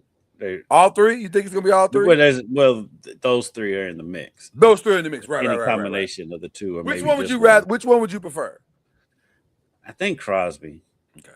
Because he's just a disruptor. He just disrupted. Trey Hendrickson's really good. Don't get me wrong, but Max Crosby is he's just a freak. in every positive way of that term, because he can wreck everything. He just wrecks everything. Because as bad as the Raiders are, he still is incredible to watch. It's nothing that's going on with the Raiders is his fault. Because that dude he can chase people down. You can drop him out in covers a little bit if you wanted to, and he can get to the quarter, and he can stop the run, which was the difference between him and Michael Parsons. And you can run right at Michael Parsons. You're not running right at Max Crosby. Can I say the quiet part out loud? Hmm. Max Crosby wins the Michael Parsons trade. Mm-hmm. Because you got Max Crosby and Quentin Williams, you won. Mm-hmm. And it's not, and by the way, not even really sure it's close at that point. It's still close. It depends on what happens on the field. Is it? Yeah. Because I mean, at the end of the day, because I got two. You can win the trade if you can't win the trade if y'all don't do anything in the playoffs. Well, but that's both sides, right? That's I know. So I'm saying for both sides. Yeah, but both sides. On paper, I got 2 game records and you got 1. I won. And Micah's not healthy. Right. That's what I'm saying. My guys are on the field all the time. Because I said the whole time, I wasn't upset that they traded Micah. I was just upset that the way they did it, because they could have done it earlier and gotten a lot more for it. But I wasn't upset with it. I mean, they were losing with him. So, I mean, it's like the Raiders keep trying to hold on to Max Crosby. They're like, for what? You winning 3 games a year with him. Well, and that, again, you know what's funny? That's similar to how I felt at the Saquon thing. Like, we're not winning with him, so what's the point? We're just gonna keep paying the dude and losing games. That doesn't make any sense. So you might as well let the dude walk. Yeah, it's gonna hurt in the short term, but if you can finally rebuild your franchise, then you can't. Right. You know, that's the thing about fans. Sometimes we get so enamored with the immediate thing that's happening right today that we don't have any vision as to what can happen. And that makes it kind of frustrating when you're trying to talk sense into people. But maybe that is the bigger problem. We're trying to talk sense into people. Right. But yeah, the free agency is crazy. The Kyler Murray thing is interesting to me because here's a kid who has talent, but man, his off-field stuff is so weird because it appears it just comes down to, does he want to play? How seriously is he taking this? For Arizona just to let him walk, that's crazy. No wonder what the trade value is, because obviously they're not getting the calls that they want to trade him. Well, here's the thing. I don't understand why teams do this, but they do it all the time. You've announced that we're going to try to trade you, but if we can't, we're going to waive you. Well, then that's the end of the trade conversation. Right. You've lost all leverage with the other teams. There's nothing else to talk about. I'm going to stall you out. Stall you out and just wait and get them for nothing. The only thing you just did is let me go on vacation for a week, because now I can go, when I get back from vacation on March 9th, I can call him and say, hey, man, heard you got released. How would you like to play for us? You know, so, and then where he ends up could be interesting as well, because I was going to ask you that. So where do you think is the spot for him? I don't want him to go to the Jets because the Jets are just horrible. I've heard that the Jets are not kicking the tires on him. They're kicking the tires on Tua.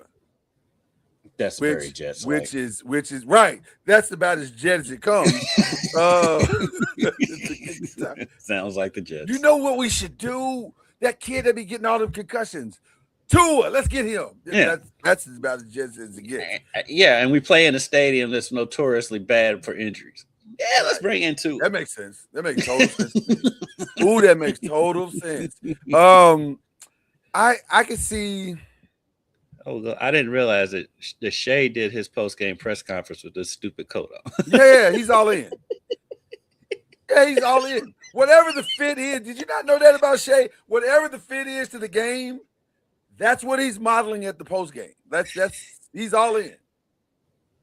He's not halfway committed. He's all taking questions with this ridiculous coat on. That's right. Apparently, he answered questions about the coat. I couldn't. You know why? You know why he did it? You know why he did it? Because he can. And he's giving the clothing designer that gave it to him their time and shine. Because he just dropped 26, and his team is leading the entire NBA. When you have that going for you, you pretty much can do anything you want at that point. But back to your question. Minnesota, do you take that chance if you're Minnesota? Well, all signs right now, if you believe the press of Minnesota, all signs point to them, as crazy as it sounds, abandoning J.J. McCarthy. They are literally trying to get out of that situation as quickly as possible. Now, I don't know why that is, other than that the new GM maybe is looking to hire. I'm gonna be honest with you. Him coming in, it didn't make sense to me that they were going all in on him in the first place. I'm not a JJ guy. Yeah, I'm with you. I'm not a JJ guy. I've never been a JJ guy. And that's no disrespect to the kid, but I just never saw anything in college that made me think, oh, yeah, this should be like franchise quarterback. No. Never saw that. Mm-mm. So but Kyler, to pivot to Kyler. The thing is Kyler, he drives you crazy because he can be super productive, but he gets hurt and he misses games, and he's a wee tiny man, and he's got his off-field stuff, to which I wonder, because I'm thinking there's got to be more out there than what we know, because what we know is dumb enough, and then for them to be like, you know what, way more. But he's been the best, because he's been the best quarterback in that organization since they had whatchamacallit made a Super Bowl run. Oh my God, that's so true. Kurt Warner. Since Kurt Warner. What you just said is true.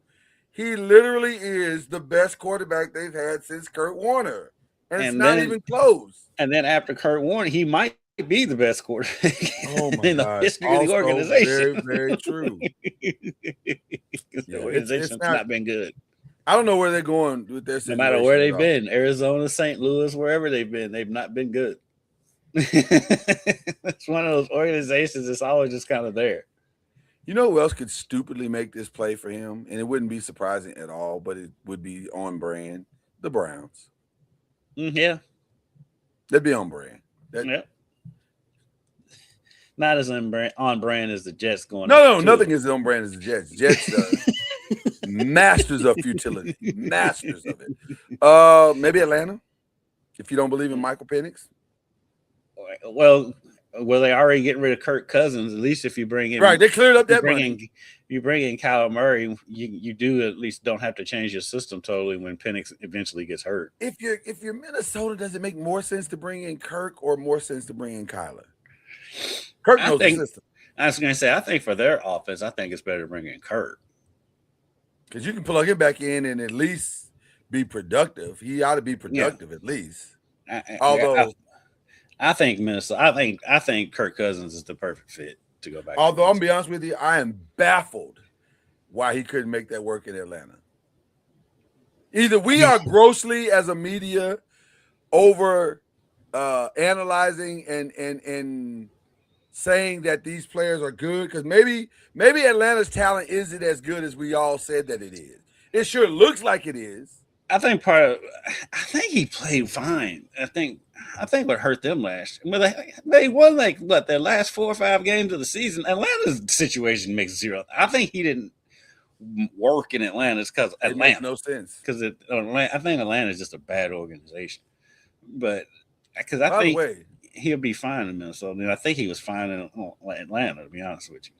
By the way, in the most dramatic pivot that we've ever had on the show, shout out to the Hawks for sponsoring, and wait for it, Magic City Night for the Hawks games. Did you see that? The kid from the Spurs. Horford came out and said something too. Did an op-ed on it. Yeah. Magic City Night is bizarre. It is quite bizarre. But though it's so Atlanta though. Oh my God. Where does Magic City Night start at? Like, what does everybody get, like lemon pepper wings? Is that where we started? Like, that's part of it. That's part of the promotion is the lemon pepper wings. So maybe that's all we're talking about. Just say that. Don't call it Magic City Night. What the thing is crazy about it is there might be more popular, at least in Atlanta, they definitely are. They're more popular for their food than what they actually are. Apparently their food, I've never been. I don't know if that's true. The lemon pepper wings are very popular. Yes. But also, there's a full documentary, 4-part documentary on Amazon discussing Magic City. That's a weird flex It's so for weird, Atlanta. but it's so Atlanta. It's so Atlanta. It's probably more Atlanta than the Hawks, if we're being honest. Yeah. I don't know that It's I more don't know Atlanta than that hot dog stand. What's that big hot dog stand they got down there in Atlanta? That's supposed to be. You lost me on that one. The hot dog A stand? big hot dog. They have a restaurant that's known for their hot dogs down there. Really? I don't know that one that well. I know Slutty Vegan is going through some problems, which is a crazy name for a restaurant, by the way. Yes, crazy. They need to have a Mary Mac's tea room night, because Mary Mac's tea room. Now that's good eating. Anytime I go to Atlanta, I gotta go to Mary Mac's tea room. Atlanta got to work on the names of their places. Like, no, they don't.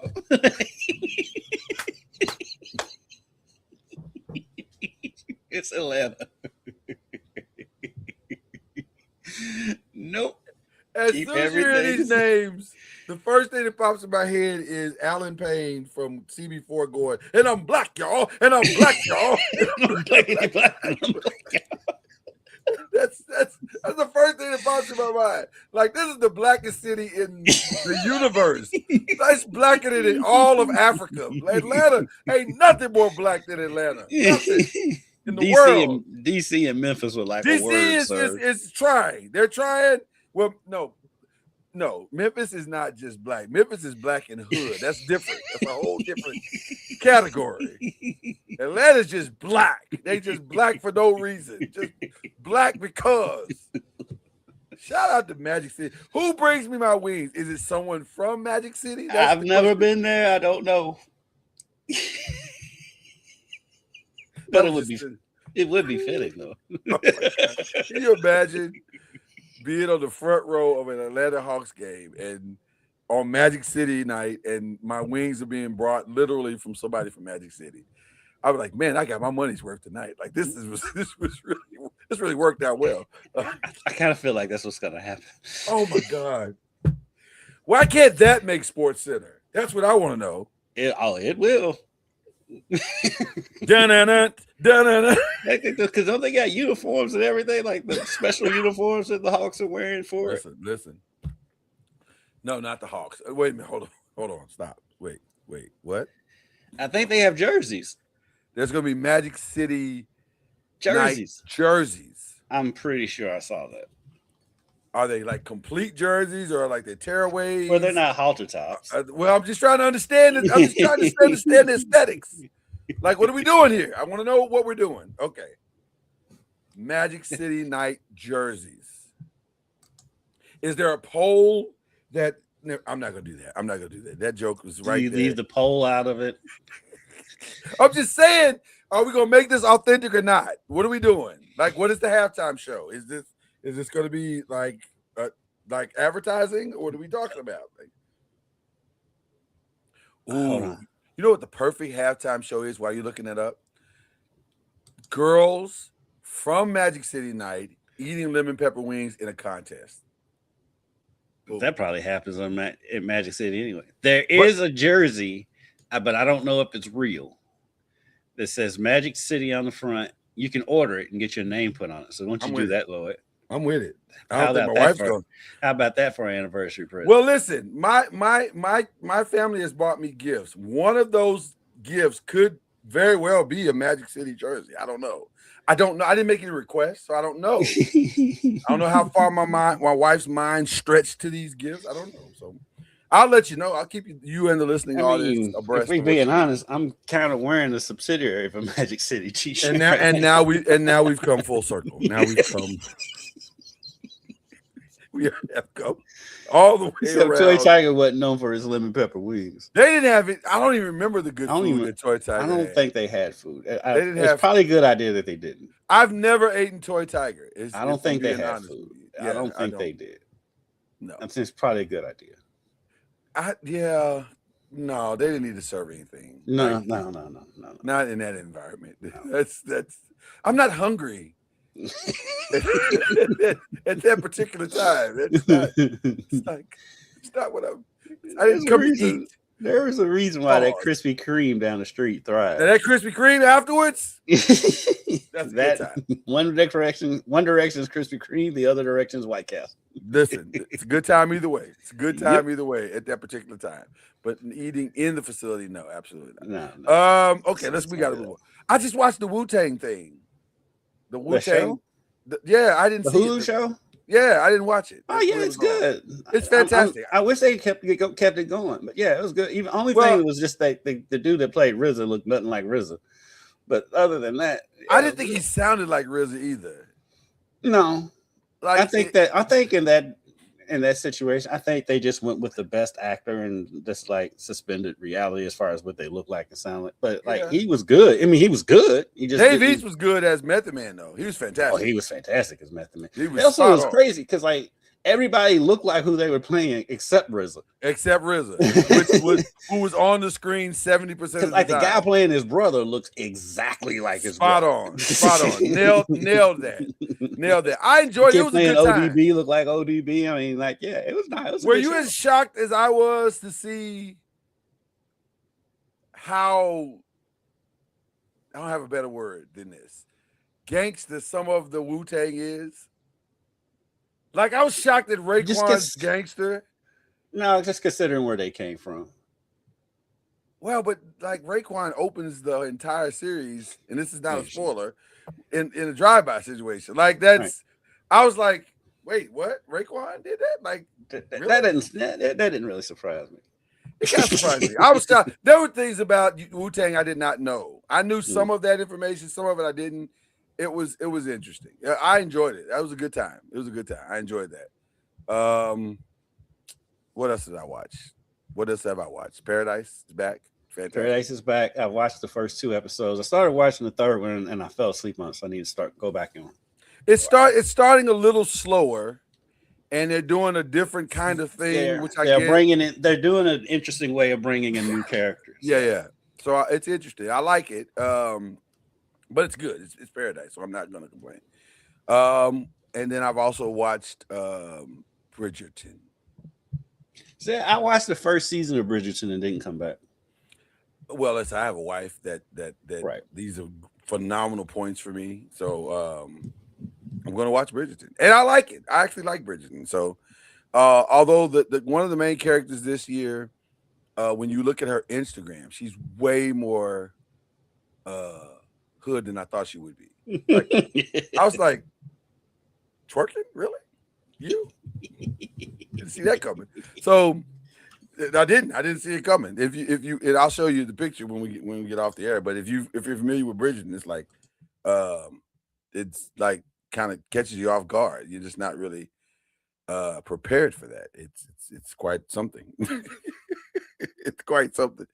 And then the last thing I've watched, the Traitors finale was outstanding.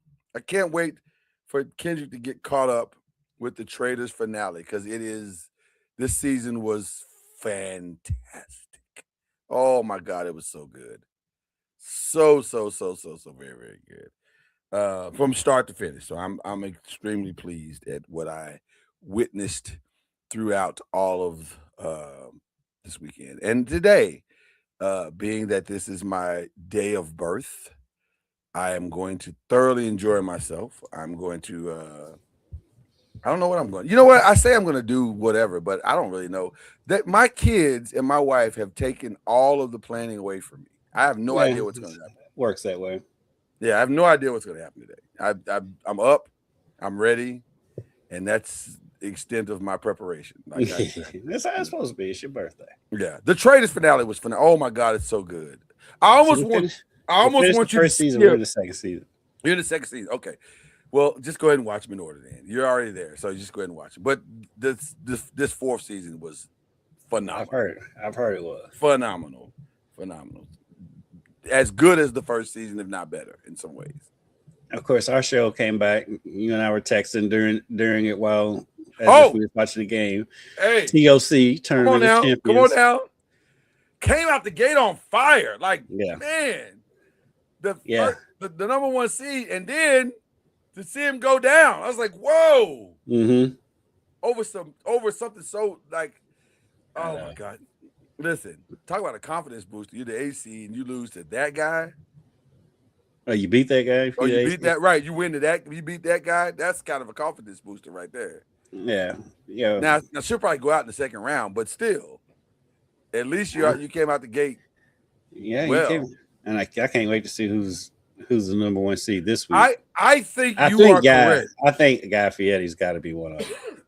No, you mean not Guy Fieri. Not Guy Fieri. Bobby Flay. Bobby Flay's got to be one of them. That would be so dope if Bobby Flay would get in the ring with some of these guys. I mean, he already does his show, beat Bobby Flay. So I mean, it's not that big of a stretch.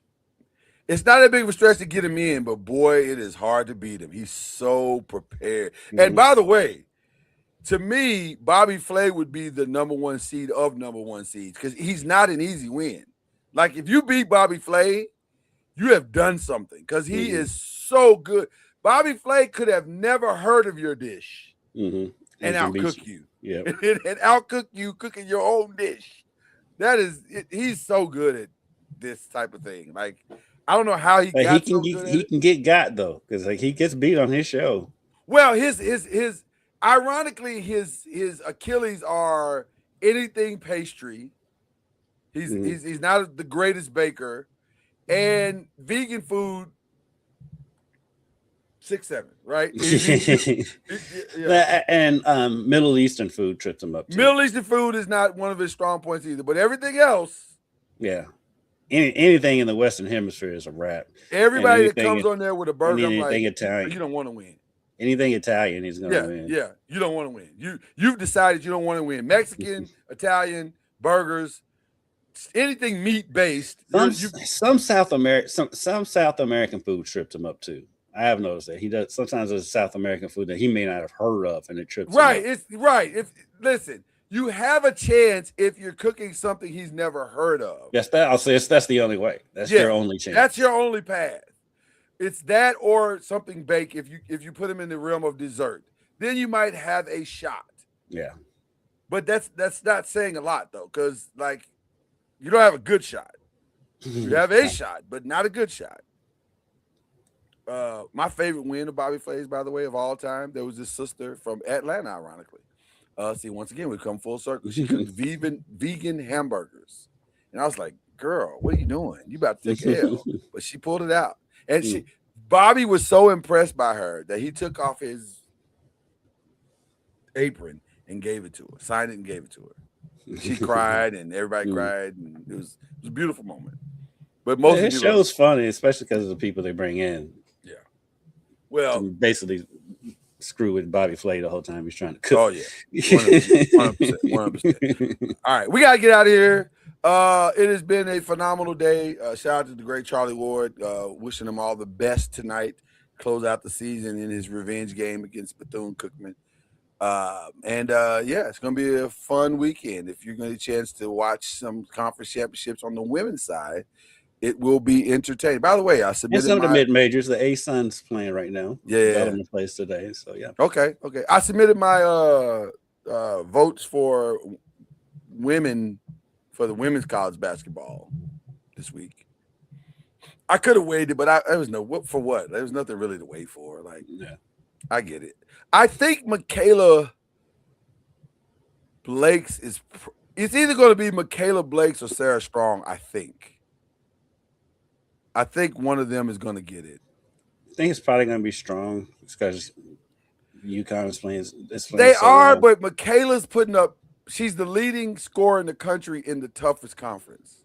Yeah. Whereas Sarah, they're undefeated. Right, they're the best player on the best team, and they're undefeated, but they're not. Their conference is not great. So you wonder. This is one of the few times I can say I wonder.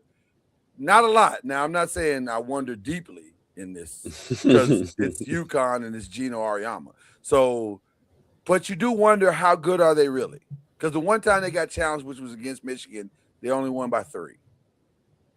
So you wonder, are they that good, or are they just the beneficiaries of?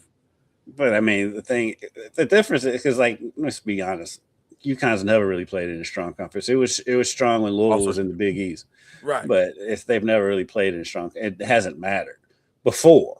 It But that's hasn't. before. But that was before parity came to women's college basketball. and Now there's a lot more good teams in South Carolina and UCLA. There's my point. Yeah. So on and so forth. LSU, when they This- want to play, This ain't the LSU 2000s. LSU can be sometimes. So, I don't trust LSU at all. I don't Weird trust LSU. LSU at This all. is a very weird LSU team. Yeah, I don't trust LSU at all. South Carolina's interesting. It's gonna be interesting. South Carolina's interesting too, because Yeah. I mean they barely beat Kentucky on Sunday, and then and Louisville should have beat them. And so Yeah. It's going to be an interesting tournament. I cannot wait to see the women go at it. It's going to be a fun tournament. But you have a ramp up this weekend with the conference championship. So get it in while you can, and then the madness truly begins starting on Monday. The madness, the major conference tournaments start. Yeah. Yep. Madness truly begins. Looks like I'm headed down to Charlotte on Tuesday. I was going to ask you, where are you headed? You going to Charlotte, or you going to Atlanta? I guess they go to Atlanta, or they going to Nashville. I'm sorry, Nashville. It's all. Yeah, no, I'll be in Charlotte with Louisville this year. We switched it up. Last year I was with Kentucky. This year I'll be with Louisville. So last question is before we go. Kentucky on the bubble?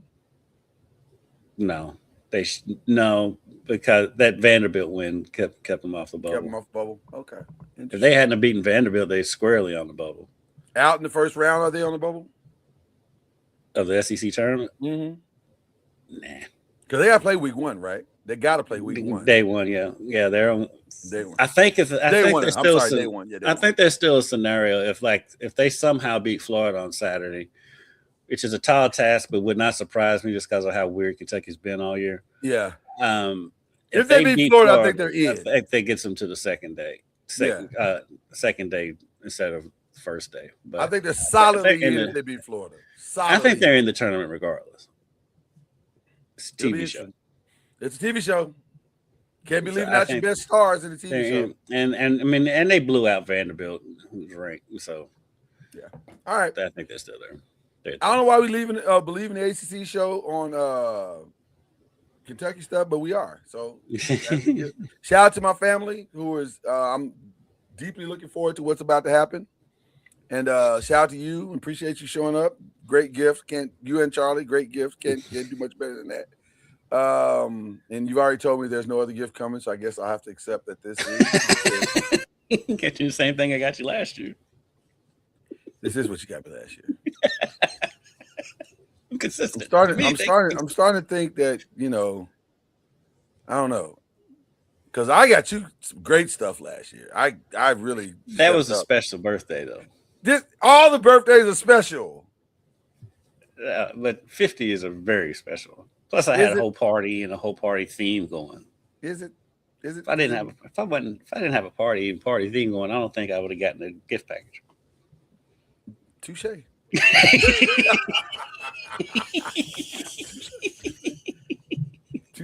Touche. God bless each other. You got to shout out. Anybody you shouting out before we go? Just shout out everybody. Yeah. shout out to the guys. World. Shout out to my guys, Mel and Ballard, because my boy Jordan Mitchell plays for Mel. He's a sophomore. He dropped 41 in an overtime loss to Ballard. And then shout out to my boy Cole Eatland, who I've known since he was 7 years old, that plays for Ballard. And the two of them going back and forth. Of course, Cole played 3 years at Mayo, then decided he wanted to go to a prep school. That didn't work out, so he came back and went to Ballard. Wow. And so it was funny at his senior night at Ballard when I was like, he's been at Ballard for like 2 months.